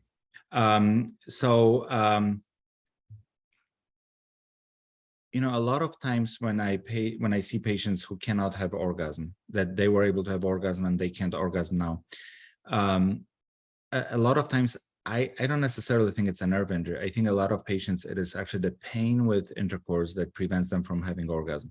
It is like when you know that there's an activity that will give you more pain, and a lot of patients, pain is not only with like vaginal penetration. The pain is actually with the moment of orgasm itself. And I think it is hard to achieve the orgasm if your body knows that it is going to hurt, and it's nothing that you're doing purposely. It's in your subconscious. So I think that if you are able to successfully treat the pain or treat the numbness, because something we didn't talk about, that a lot of pudendal patients actually instead of pain have numbness, which is another sign of the nerve compression. That the orgasm will eventually return if you actually can get rid of the pain, numbness, and I see that in patients. Okay. Let's see. So there's another lady asking, can endometriosis specifically be the cause of PN? So endometriosis is another part of my practice. I mean, I still see quite a lot of endometriosis patients, and endometriosis definitely causes muscle spasm. There's this mechanism. It has a long and complicated name. It's called viscerosomatic convergence. It actually, in that mechanism, a lot of endometriosis patients have severe muscle spasm. And in those patients, there's a mechanism. Again, I do that all the time to patients. When your muscles are clamping around the nerve, specifically the obturator internus muscles clamping around the pudendal nerve and the Alcock's canal, yes, you're going to have all the nervy symptoms: burning, tingling, pain with sitting, all kind of what we associate with nerve type of the symptoms. But the situation where there's actually endometriosis on the pudendal nerve directly, it is extremely, extremely rare. So those patients have PN symptoms, not because the nerve is actually injured, but those patients have symptoms because there's a spasm of the muscle around the pudendal nerve. Let's see. Oh, this must have been earlier. So someone's asking for spinal cord stimulator, is it the same as a DRG or what is the difference? So again, I'm not the anesthesiologist. I don't place them. The difference is that you actually place them into the spinal cord, or you place them into those front roots of the spinal cord where the nerves are leaving. So just the dorsal root, which is the front part of the spinal cord. There was a thought at some point that the DRG stimulator may be more effective than the spinal cord stimulator, but I don't know that. I mean, this is probably not the question for me. They're both stimulators, they're both in a way spinal cord. It is just where it is placed in the spinal cord. Okay. So this is I think this is a little bit more of a personal, so I understand if you can't answer it, but so this gentleman has a urologist that needs to perform is it cystoscopy? Cystoscopy, perfect. Will this exam and possible biopsy make the PN worse? It says he also let's see, I have neurogenic bladder due to spina bifida. Yes. Is it ocular? Oh my goodness, you guys are testing me with these pronunciations. So yes. So of course, I actually have quite a lot of patients whose pain began after some kind of an office procedure where it was done with no anesthesia or minimal anesthesia, where the pain began. Cystoscopy, men, women, hysteroscopy in women, all kinds of biopsies, cervical biopsies, placement of an IUD, removal of an IUD. And the reason why it happens, or the reason why you should be careful with cystoscopy, the reason why you should be careful with colonoscopy, if those procedures need to be done, they need to be done. Like if it has to be done, yes, you have to have the procedure. But the single most important thing is that you need to be properly anesthetized. So I think that in some patients that have this pain already, doing a procedure in the office, a lot of doctors like doing procedures in the office. It's a whole other billing question why. But when you do it in the office without anesthesia, the pain of doing the procedure or the irritation may make things significantly worse.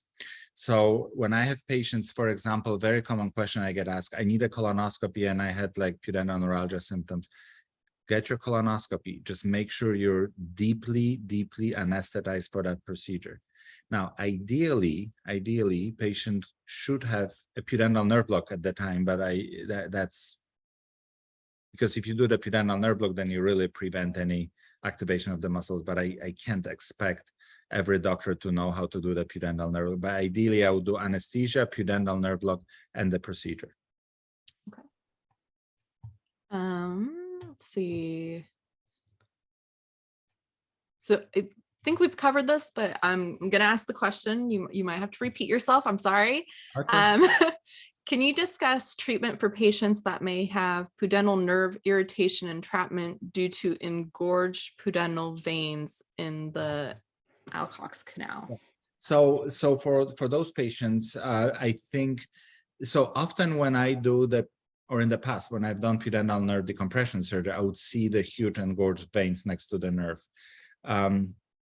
So during the surgery, if that's surgery, then I basically just remove the vein. I remove the pudendal vein and the blood will find some other way to flow. And those patients, when you take the pressure of the nerve, it's great. In people that have engorged pudendal veins, like in the perineal area or in the clitoral area. So if we're talking about this part of the nerve, when it goes to the rectum or when it goes to the clitoris here, then I sclerose those veins. So I inject a chemical called Sotradecol. It's a same medication that that vascular surgeons use in the legs when you have varicosities in the legs.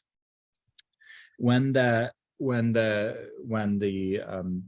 engorgement is in the Alcock's canal, well, it can also be injected. And I am actually, I mean, this is a very apropos question, because last Friday, a week from yesterday, I met with Dr. Duarte, with the anesthesiologist, and we were talking about, well, us working together, where he can also do the sclerotization of that vein in the Alcock's canal. Like, I probably, with what I do, I can't reach into the Alcock's canal. I can reach into more of the surface, like I said, the clitoris area, the vulvar rectal area. But if it's in the Alcock's canal, the interventional radiologist should be able to do that. And that's actually something we are talking about possibly doing in our joint venture. Okay. Let's see.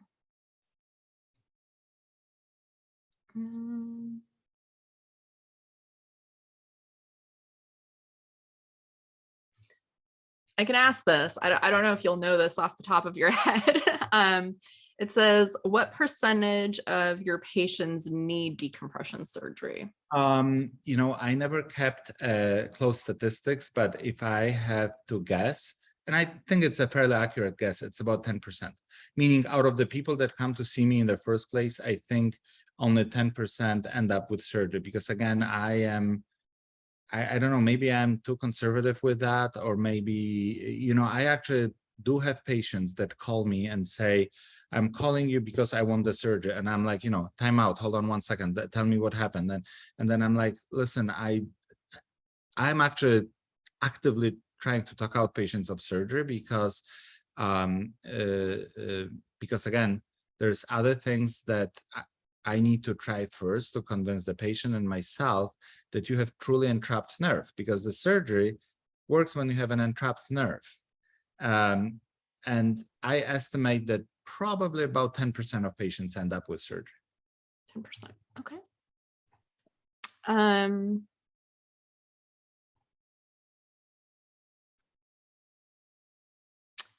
So I know this is something that you also discussed earlier. How long should a successful nerve block last to confirm PN? So it really depends on what medications is injected, what medication is injected, like what is the local anesthetic that is used on the block itself. If you're doing it purely for diagnostic reason, meaning you're not doing it for anything else other than diagnostic reason, it doesn't matter. I mean, you can inject lidocaine that works for about an hour. You can inject lidocaine with epinephrine, which works for 2 hours. You can inject marcaine, which is 5 hours, marcaine with epinephrine, 7 hours. So even if it lasts for like 30 minutes, again, this doesn't treat your symptoms, you're still hurting. But if we're just doing it to confirm that it's the nerve, 30 minutes is enough. Okay.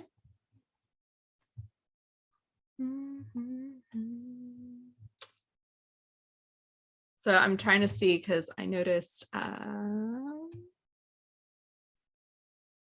for time, we've been here a while. How are you feeling? Oh, I'm doing great. I'm good. I can keep, if there's questions, if there's people interested, I understand that patients have difficult time, you know, getting to me. I recognize all that. I wish I could change it. So, but this is your time to ask questions, and you know, maybe we can like do it again, have another one on like mesh injuries, which is again a big part of what I do, or something else. But for right now, I'm here. So please ask. You ready for more? Okay. Ready for more. Please ask away. One lady asks, can PN be caused by an anal manipulation of the tailbone? I think so definitely the muscle spasm, because if you are manipulating the tailbone, I mean, it's the anus right here and the tailbone is right here. So you're moving the muscle that is the pubococcygeus muscle here. So of course, if you do something in this area, this will cause the muscle spasm, which will then spasm or spread to the spasm of the other muscles. So I don't think you necessarily cause the entrapment, like scarring of the nerve. But again, in the mechanism where the muscle is compressing the nerve, yes, you can definitely cause that. You don't go and you decompress the nerve on the patient like that. You go and you treat the muscles. Oh my goodness. Let's see. So some of these are just guesswork, I feel like. So someone asks, do people, I presume this is just a general question from your experience with all your patients, do they ever get to sit again? Yes, but I tell patients you have to be careful with sitting. You have to be never sit longer than what causes pain. But yes, patients do. A lot of people do like lifestyle modification, like the kneeling chair or sitting on the big ball, like physical therapy ball or zero gravity chair. But definitely, I mean, it's an interesting question because I actually, years ago, when I was more inclined into be doing like scientific studies. Again, I'm in private practice. I have no resources, but I was looking for the parameter that is the best parameter to describe the outcomes from pudendal neuralgia treatment or pudendal nerve entrapment, because it's difficult to measure the outcomes of this disease because some patients have pain with intercourse, some patients have pain with sitting, some patients have both, some patients have pain with bowel movements, urination. I mean, I don't need to list all this. There's a lot of people on the other side of the monitor that know what the symptoms are. So how do you actually measure the true outcome? And I actually created in my old practice a parameter that I called CST, comfortable sitting time. How long can you sit comfortably? And we use that parameter with certain treatments that a patient will say, well, so the time you can sit without actually needing to get up. And the patients will say, well, I can only sit for 5 minutes, but then with certain treatments, we would see that time actually extends. So we started those scientifically, sound studies, but not doing them anymore. But that time was definitely increasing. All right.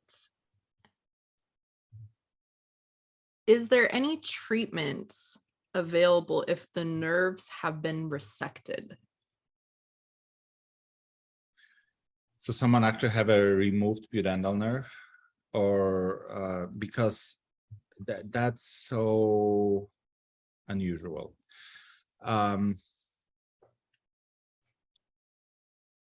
Well, if you could find the ends of the nerve, which I think would be extremely difficult, because the nerve by itself is difficult to find in surgery, especially when it's scarred. When it's intact, you could technically either reconnect it if there's not too much tension, and then maybe over the time it will heal.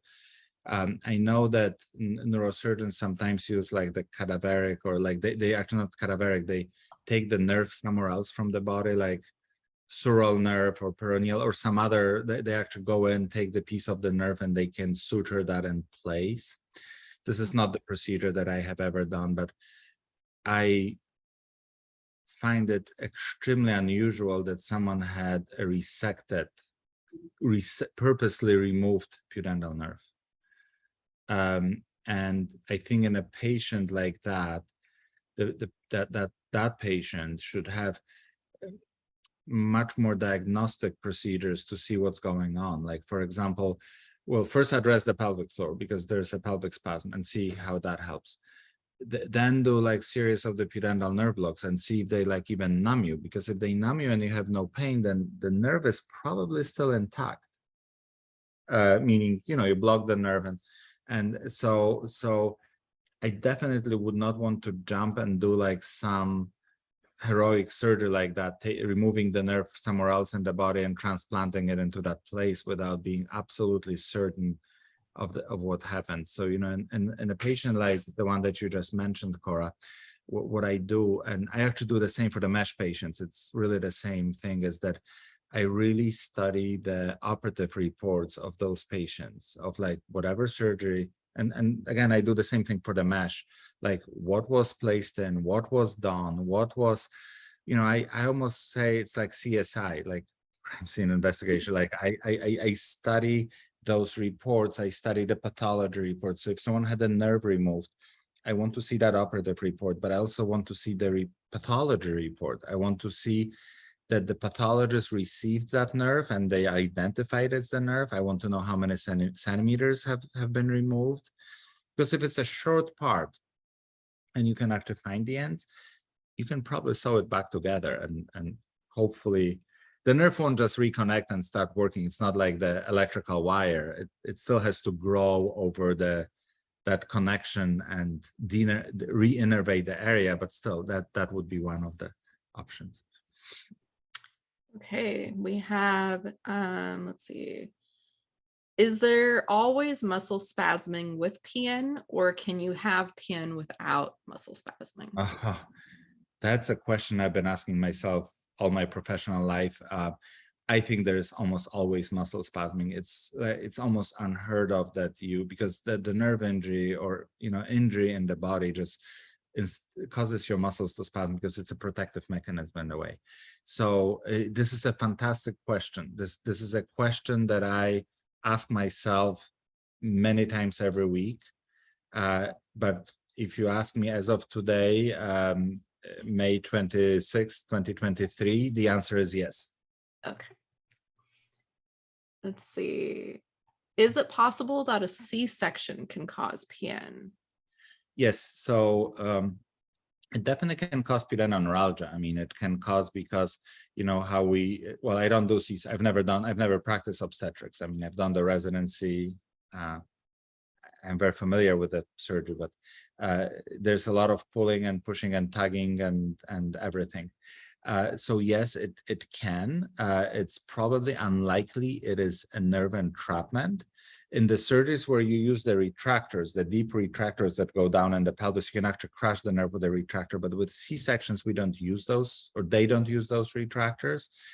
But with a C-section, you also have to be very careful because if someone had a fan and steel incision, the what patients call the bikini cut, the cross incision, you have to rule out the most obvious, which is the ilioinguinal and iliohypogastric nerves, because with that incision that goes across through the lower abdomen, which is kind of across here, you may actually get the ilioinguinal nerve, and because the ilioinguinal nerve innervates this area here, it may actually go all the way almost to the clitoris. It may be the ilioinguinal nerve injury, and that is actually a very easy block. I mean, this patient probably had that already, but if she did not, I would strongly recommend doing ilioinguinal nerve block first and making sure it's not that. Because if it's an ilioinguinal nerve, it's a quick fix. You block the nerve, you confirm it's the nerve, and then basically what I do in my practice, I go in and I surgically sever. I remove the piece of the, I know the patient talk about removing the pudendal nerve. It's a motor nerve. You do not remove the pudendal nerve ever. But ilioinguinal nerve, because it's purely sensory nerve, you can actually remove the piece of it. And recently, last Friday, I talked to a patient. I removed her ilioinguinal nerve. Her pain, like the pain from the area, is completely gone because she doesn't have ilioinguinal nerve anymore. She can't feel in that area, but she's completely okay with that. Okay. Let's see.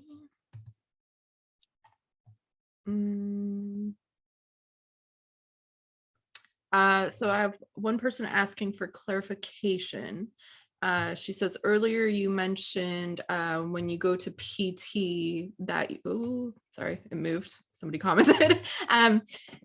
You said that you should definitely see some improvement in 2 months. So is 2 months kind of a set rule, or do you think it's, well, because I think you gave the example of 2 years and you said, no, you should have called me sooner than that. So the 2 months is kind of my rule. It's,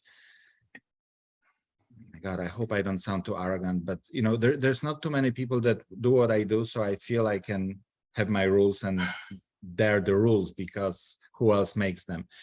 I feel that, so again, I'm hugely favorable of physical therapy, period. That physical therapy is the best thing for the pelvic floor, better than anything that I do, better than anything that anybody else does.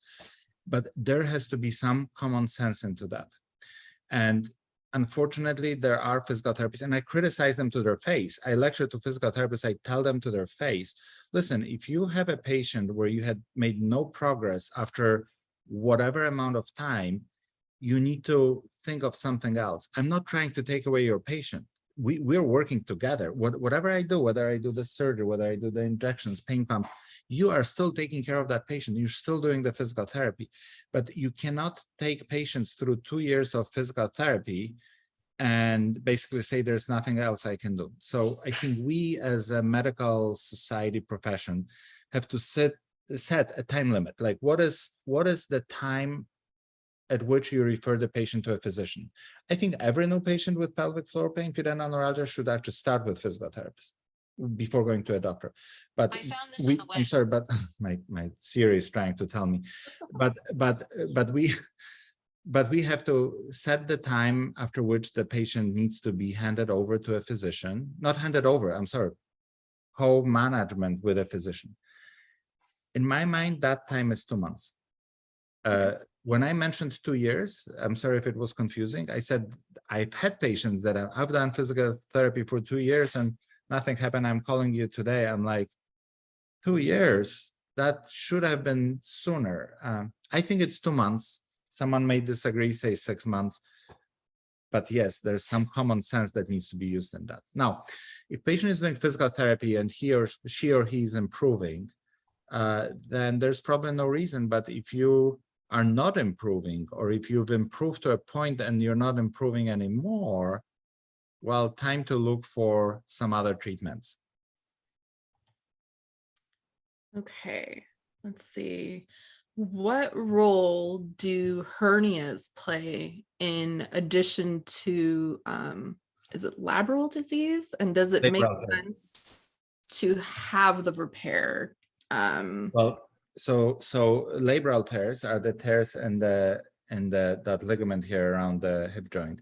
So that definitely plays a role. If you're talking about hernias, there's different hernias. I mean, there's femoral hernias, there's inguinal hernias, there's all kinds of obturator hernias. I don't think there is a specific hernia that compresses the pudendal nerve. There are hernias that will compress the obturator nerve, which again, it's another part of my practice where the obturator nerve is involved. And of course, in that case, you fix the obturator hernia. The inguinal hernia, of course, can be pressing on the inguinal nerve. So there's definitely cases like that. But just general hernias, if they may cause muscle spasm and in that mechanism, but you know, just a simple inguinal hernia is not going to cause pudendal nerve entrapment. Okay. So actually, this is not their question. This is my question, because you talk about working with patients that were damaged by mesh. Do you fix hernias without using mesh? So I'm a urogynecologist by training. So technically, I trained to be that doctor to fix the prolapse, to fix the incontinence. But early on in my practice, when I chose to see patients for pelvic pain, I chose not to do that anymore. So I am aware of those treatments, but I do not. Now, when I remove the mesh and someone has prolapse or incontinence, I will do certain procedures to minimize the effects of that, but patients actually may need the repair later. So I do not, but I do recommend, you know, the procedures that I recommend that are safer and less likely to injure the nerve. Now, the previous question, maybe the person that was asking the question said hernias, they meant the prolapse, like the bladder prolapse or the rectum prolapse. I don't know if that was the question, because that's also a hernia in a way. It's a hernia that happens in the vagina. So again, I don't think the actual bladder prolapse or the rectum prolapse can cause pudendal nerve entrapment, but definitely patients who have prolapse, so let's say their bladder is falling out or they have urinary incontinence, so they cough, sneeze, and they leak urine. Those patients instinctively learn to spasm their pelvic floor muscles to minimize the effects of that prolapse. So fixing the prolapse may help with that, but that's not a true nerve entrapment. Now, when you do get a repair for the prolapse, you have to be careful what procedure you're having. Whether you use what's called native tissue, your own tissue, whether you use mesh, whether you use cadaveric tissue, there's many different ways to do that. And you just have to discuss that with your doctor, what procedure. Now, I do see patients that, of course, were horribly injured by mesh, but I am not necessarily saying that like all meshes or procedures are bad. I mean, there's definitely patients who we know that there's so many patients that were helped by that. Unfortunately, there's a small group of patients that had a very bad outcome from that surgery. Yeah. So this confusion, this actually confused me a little bit. So I'm going to ask it and then I'm going to see what you say. This person is asking, are you still seeing patients once a month in Southern California? So I used to have, yes. So the short answer is no. The slightly longer answer is I do have a California license, and I used to see patients at the office of Julie Sarton, who is a very well-renowned pelvic physical therapist that was in Tustin, like right next to Irvine, California.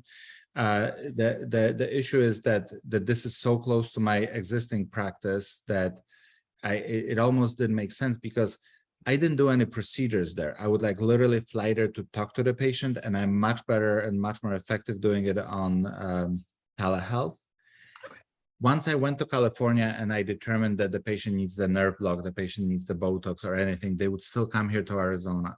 So I can do the talking part on the telehealth. There's no reason for me to fly to Irvine. And now when I actually have that other practice in Europe, it's where I actually will be going and doing the actual surgeries. It's my time better spent because patients from Southern California didn't benefit for seeing me in the Southern California office, because we would just do the talking like we're doing talking right now. Right. Okay. So this person is asking, or they're saying that they're going to have Botox. And she's looking for clarification. So if her muscles relax, but she still has her PN pain, she's asking if that means then that she is, that is a positive diagnosis for entrapment. Yeah, I think for me, this is the ultimate test. That's really the ultimate test. So if you get the Botox and your muscles are truly relaxed, meaning ideally what I ask patients to do is to be seen by the same physical therapist before and after. Now, remember, physicians are notoriously bad feeling the muscle spasms. I've been seeing patients like pelvic floor patients for the last 19 years, and I still trust my physical therapist more. So ideally, you want to be seen by the physical therapist. It's almost always she, like 99%, evaluates your pelvic floor, and the muscles are spasming. You get Botox, you go 3-4 weeks later, your muscles are relaxed, but your pain is still the same. I think this is the most accurate test to say that the nerve is involved and trapped, scarred. That's the ultimate final test that I use in my practice. Okay. That's actually part of what my upcoming Phoenix criteria, what I talked about at the very beginning of this talk. Let's see. Oh my goodness. I'm sorry. I'm trying to keep up, but I feel like I'm losing a lot of these. Let's see. Is there a relationship between extreme stress and PGAD and PN? Oh, how much time do I have? Okay. Is it bad that I want to say yes? Even I know. I can just say yes, but yep. I think your viewers, your members probably want a slightly longer explanation. Absolutely, 100 million gazillion %. So I mentioned Loretta already, the physical therapist who actually taught me so much that I wouldn't be sitting here if it wasn't for her. So Loretta, if you're watching, I know you're not. You're in Hawaii, and you're But I have to thank the person that really helped me tremendously in my practice. So Loretta, years ago, we were discussing this topic, and she asked me, have I ever seen a dog that is frightened or scared? And I said, yes. And what happens with the tail of that dog? The dog will tuck in the tail between the legs. That's we all know that picture. We don't have tails, but we have tail bones. Coccyx, the tailbone. We still have the muscles that wag the tail, mostly the coccygeus muscle here, and you don't really see them well on this side, but there's a coccygeus muscle. That's the muscle that wags the tail. That's what causes your tail, or I mean, our tails to go between our legs when we're stressed, when we're frightened. So it is absolutely 100% muscle spasm that is caused by extreme stress. So I have many examples of that. I, for example, have a patient who, a male patient, he one day got a phone call that his son was in a really bad car accident. And like the moment he learned about it, the pain developed. I have another patient years ago, a young woman that was studying for the bar exam, which is the law school exam, which is supposedly one of the hardest things to ever pass. And the stress of even thinking of the exam was making the pain worse. So 100%, the stress should be treated, managed, but those patients generally have muscle spasm, not the nerve injury. Okay. Let's see. So this one is asked for men. How can you treat tingling and numbness sensation around the penis and the scrotum? And I'm not sure I understand the second part. I'm going to read it. It says, is dorsal of the penis nerve block an option? Absolutely. So answer to both, yes. So this is actually probably one of the most common symptoms I see in male patients is either numbness or tingling.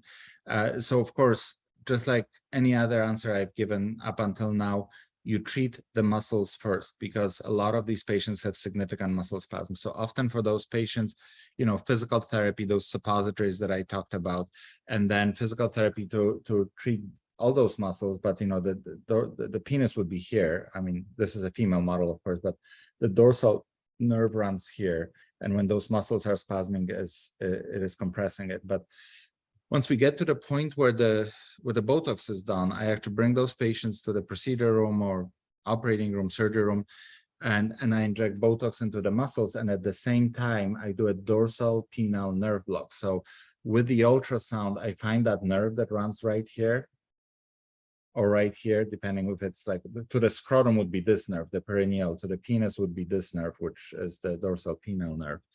And during the same procedure, when I inject Botox, I actually inject those nerves with the anesthetic and steroid. That decreases the inflammation. And also in those patients, mostly women, not men, but in women, I also look at those veins that may be engorged in that area. Again, one of the symptoms of PGAD. And I also can sclerose the vein at the same time. It's all in one procedure, one anesthesia, one procedure. Okay. Let's see. So clarification, what do you mean by muscle spasm? And the question is, I think of it as something extreme that causes pain in the muscle itself. Are you referring to muscle tightness? Yeah, this is, thank you for clarifying. I cause it spasm because the actual condition, there's actually, finally, we have an ICD-10 code for that. Oh, it's called the spastic pelvic floor syndrome. But most of the physical therapists say tightness, not spasm, because you are right that patients feel or they think of a spasm of something coming and going like this, where it's actually the tightness, they're just tight. It's the same thing. When I use the word spasm, I mean tight. Now, having said that, when I talk to patients, let's say on telehealth, and they've never seen a physical therapist, and I have no way of examining them on telehealth, and I start talking about muscle tightness or muscle spasm, patient says, I don't feel like my muscles are tight. You actually don't feel your muscles tight. If you have a Charlie horse in your leg and your shoulder and your, in your calf, you feel like a Charlie horse, because that's a Charlie horse. But in the pelvis, it does not feel the same way. So the patient not feeling muscle tightness doesn't mean that she or he does not have muscle tightness. Now, over the years, I've learned to do telehealth. So there are certain symptoms that I ask patients that are very typical of muscle tightness, and I can establish the muscle tightness often without examining patients. So for example, for women, if they go to the bathroom and they sit on the toilet and they can start urinating, they have to sit there and wait for the urine to come out, and they run water or they make a fist and press on the belly. That's because of the tight muscles. Or when patients are like very constipated, that's tight muscles. Or when patients have not pain with sex, like not pain with intercourse, but pain that lasts after intercourse, like the next day, that's typical muscle tightness. Because when you go to gym and you lift weights, you don't hurt when you lift weights, you hurt the next day. That's typical muscle pain, the one that, the pain after bowel movement, the burning after urination, the pain after intercourse. So often I establish that muscle tightness by asking additional questions because I have no ability to examine the patient. Okay, so I realized we actually skipped over a question from the original stuff about Botox, because I noticed some people are asking about this. Are there side effects to Botox? And are there specific people you would not consider Botox for? Let me answer the second part first. So I've injected patients who have multiple sclerosis. I've injected patients with myasthenia gravis. I've injected patients with spinal cord injuries, with cerebral palsy. Never had any significant specific issue for that with those patients. So really the only patients I would be careful injecting Botox are those that have like some anesthetic problems. So I need to do the Botox under sedation. Please do not have Botox injections while you're awake. It only worsens your muscle spasm because it's very painful. So when someone has like a significant medical condition where they cannot be sedated, then it's hard to inject the Botox. So that's the second part. The first part, again, I've been doing it close to 20 years. Probably injected close to, I estimate about 10,000 patients over the years. Maybe, yeah, probably about this much, maybe slightly less. There is a small risk of urinary incontinence because you're injecting it into the muscles that are around the urethra that hold the urine. That risk is probably about 5 to 10%. The incontinence, I've never seen it lasting more than a week. So Botox works for 3 months, but I've never seen the incontinence for 3 weeks. There's even smaller risk of stool incontinence. But I have never seen anyone have incontinence with formed stool, like hard, regular stool. I've had patients that like had the Botox and unrelated to Botox developed diarrhea because they ate something and they couldn't hold the diarrhea because they couldn't squeeze as hard. But again, it's temporary. I've never seen it lasting longer than maybe a week. I've never seen anyone permanently. The only two more significant complications over all these years, there was one patient who, and again, this is out of like thousands of patients. One patient had an abscess in the pelvis, and that needed to be drained. So the radiologist had to put a drain to drain the abscess. I also had one patient that developed a hematoma, and that hematoma absorbed on its own. So with hematomas, you have to be careful with patients who are anticoagulated because you're injecting the muscle. So if someone is on Coumadin, if someone is on blood thinners, that needs to be stopped. If someone is on aspirin, you have to stop the aspirin. So those are like the things that we, of course, tell the patients. But definitely no blood thinners, because you put, when Botox is injected, it's not like one injection, it's like multiple injections in the muscle, and each one of those is a bleeding spot. Oh. All right. Oh my goodness, guys, I can't keep up. Recently.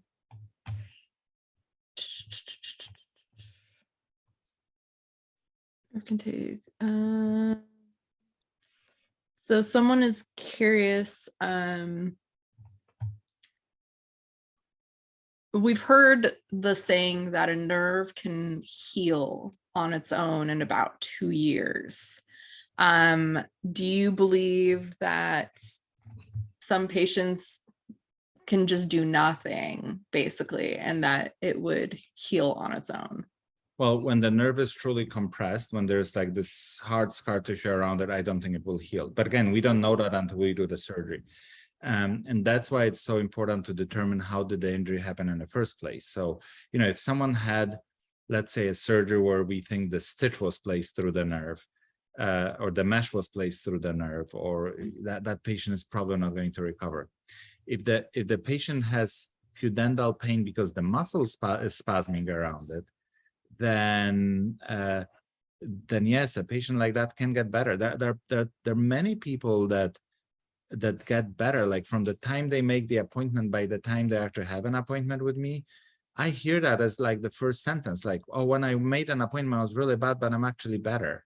Well, we still keep the appointment. We still talk about, the things we talk, but there are people who get better. But just remember that if you truly have an injured nerve, there is a certain time limit to which the nerve will recover. And that study was actually done by Roger Robert, by my mentor, by the French neurosurgeon.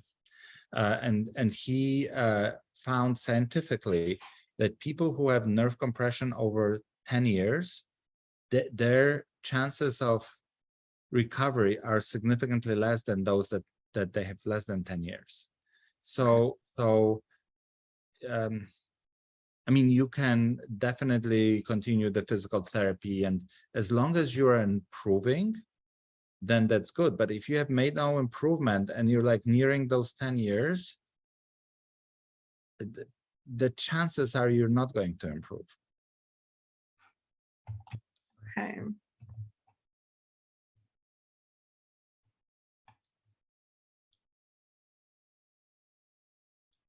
Oh my goodness. I'm trying to find where I left off. There's just so many comments, so many questions everyone wants to know. Okay. Let's see. Oh my gosh.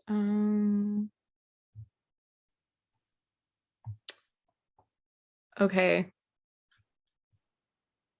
I don't know how to pronounce this word, so I apologize. I'm gonna butcher it. Is it arachnoiditis? Arachnoiditis, I am not, so that's the inflammation of the layers in the spinal cord, arachnoiditis. That's something that I don't, it's not my area of expertise. I don't think I can answer that question. I apologize. I appreciate the honesty, and I'm kind of happy I don't have to repeat it because I cannot say it. And you know what? I actually feel very strongly, I'm glad you mentioned that. I feel very strongly that there are things that I know and probably know them well, but I am very open about the things that I don't know. I'm not going to be giving the answer to someone to the question. Now, I always urge the people with those unusual diagnoses to still make sure that they don't have the more obvious thing. Because, sometimes, what is that saying, that if the only tool you have in the toolbox is the hammer, then everything looks like the nail. If you develop the pain and like the first doctor that you see is an expert in arachnoiditis, then like this is the nail. So because the only tool they had is the hammer. So again, I can't talk about arachnoiditis, not my area of expertise, but I urge patients to still rule out the more obvious: pelvic function, muscle spasm, do the pudendal nerve block, things like that. So, are many of your patients on medications after decompression surgery? Yes, so I generally ask patients to remain on the medications they were, and then once their symptoms start improving, then we try to wean off those medications. So yes, definitely you stay on the medications. Like you don't stop the medications at the time of surgery. Now, the question may be, are they permanently on the medications? Like, do they take gabapentin or Lyrica permanently? There's definitely patients that do, but there are patients that have been able to go off it. I don't think I can give you the exact percentage. I unfortunately don't keep that statistics. So can drugs like Ambien and Valium suppositories control PN and PGAD pain better than opioids? Yes, definitely 100%. So I think, I don't know about Ambien. I mean, I'm hugely in favor of Ambien for like not sleeping, but any benzodiazepine, so diazepam, alprazolam, clonazepam, etc.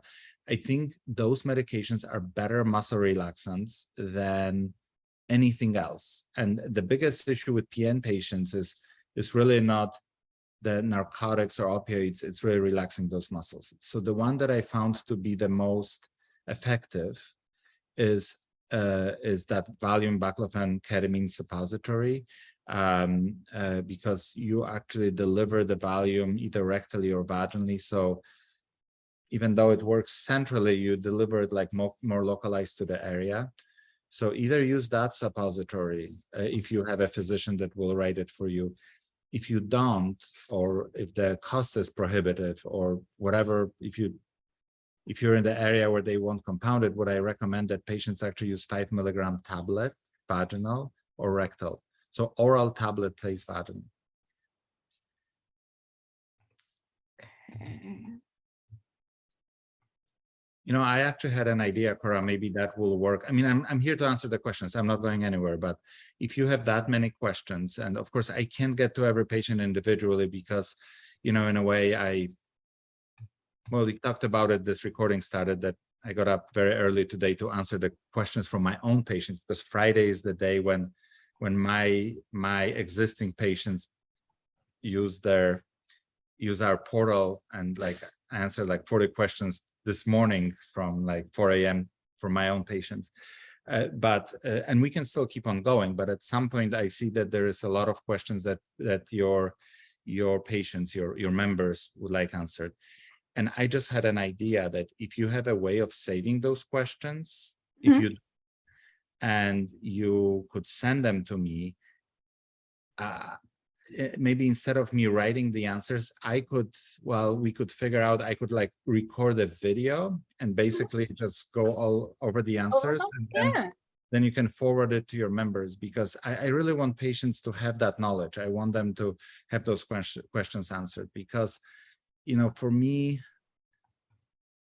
I generally over the years worry that people may be getting like the wrong treatment or wrong information. It's not that I know the right information. I'm not an Encyclopedia Britannica or Wikipedia of the pudendal pain, but I've been doing it for quite some time and I've seen a lot of patients. So maybe my answers are a little bit better. So we can keep on going, but when we get to the point where you're getting that many, if you're able to email me the list of the questions, yeah, I can definitely do that. I'll figure out how I can record all the answers, and I'll record it like this. I'll just go off after the question. Just go down the list. I like that. Yeah, because I can't keep up.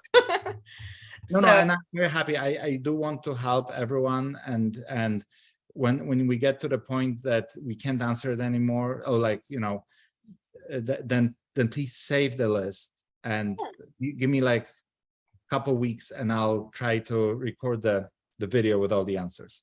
Sounds perfect. I'm good with that, because people can comment on this even after the video is done. So that way I can just write down all those questions and send them to you after that, if you like. I'll just record it like this. Again, I can keep on going, but at some point I know that every answer creates like 3 more questions. Exactly. That's my problem. I'm like, as soon as I'm like starting to read something, I'm like, it changes because it moves up.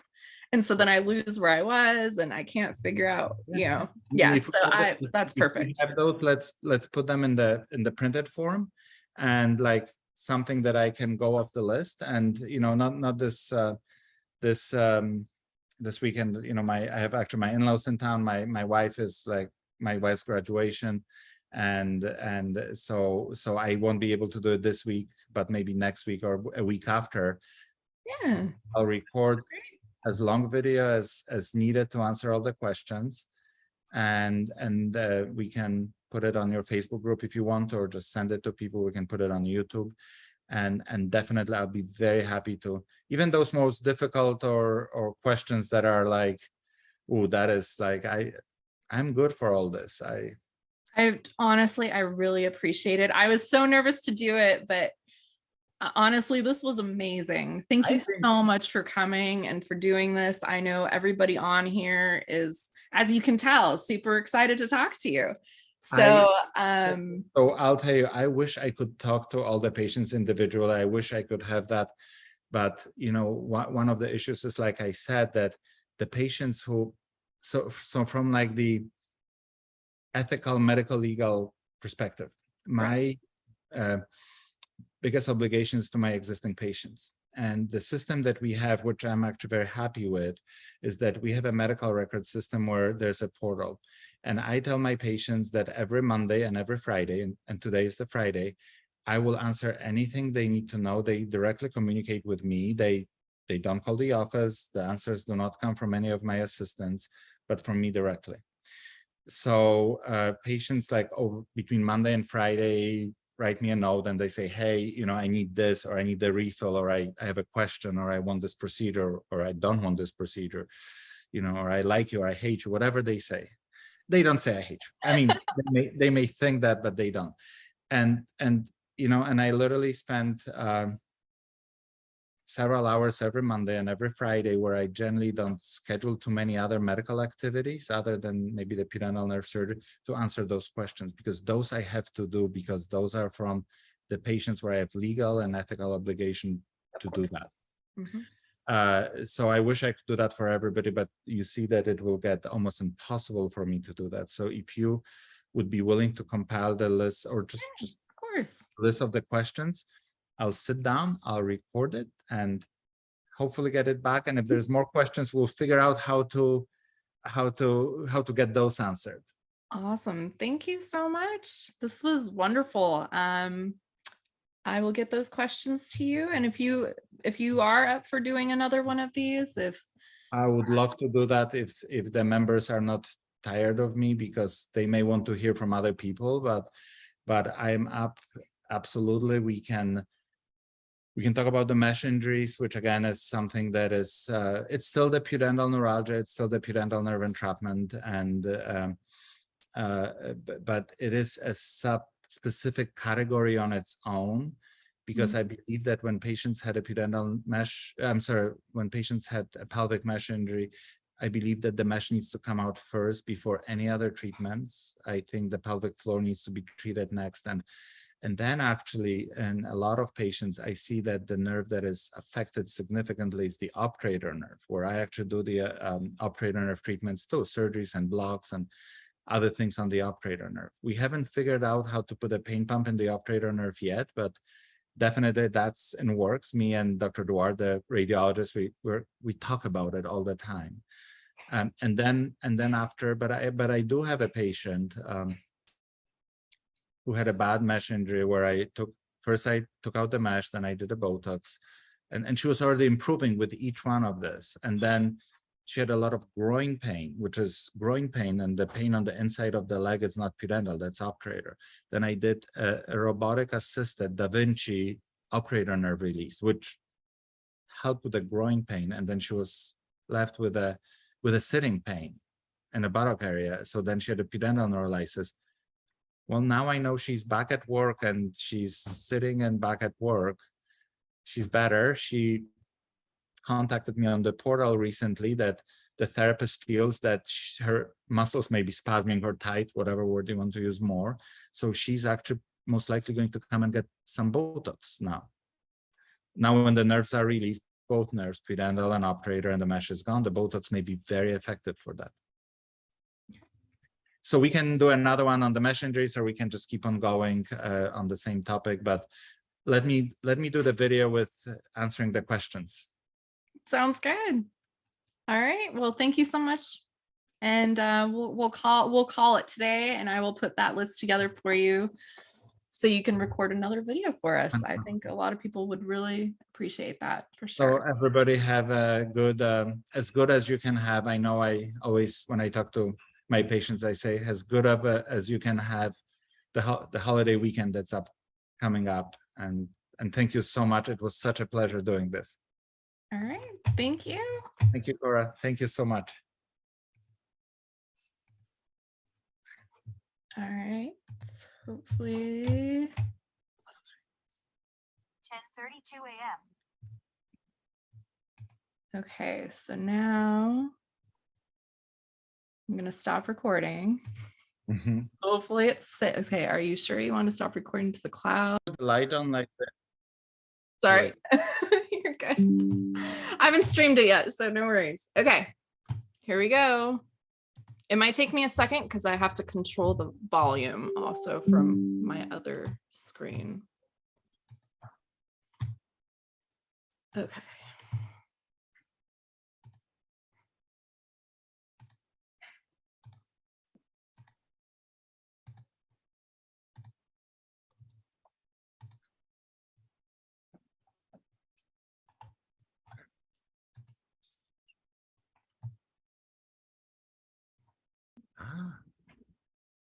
Okay.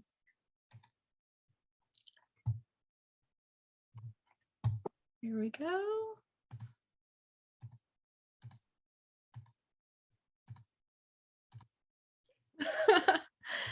All right. Inviting my Here we go, everybody. So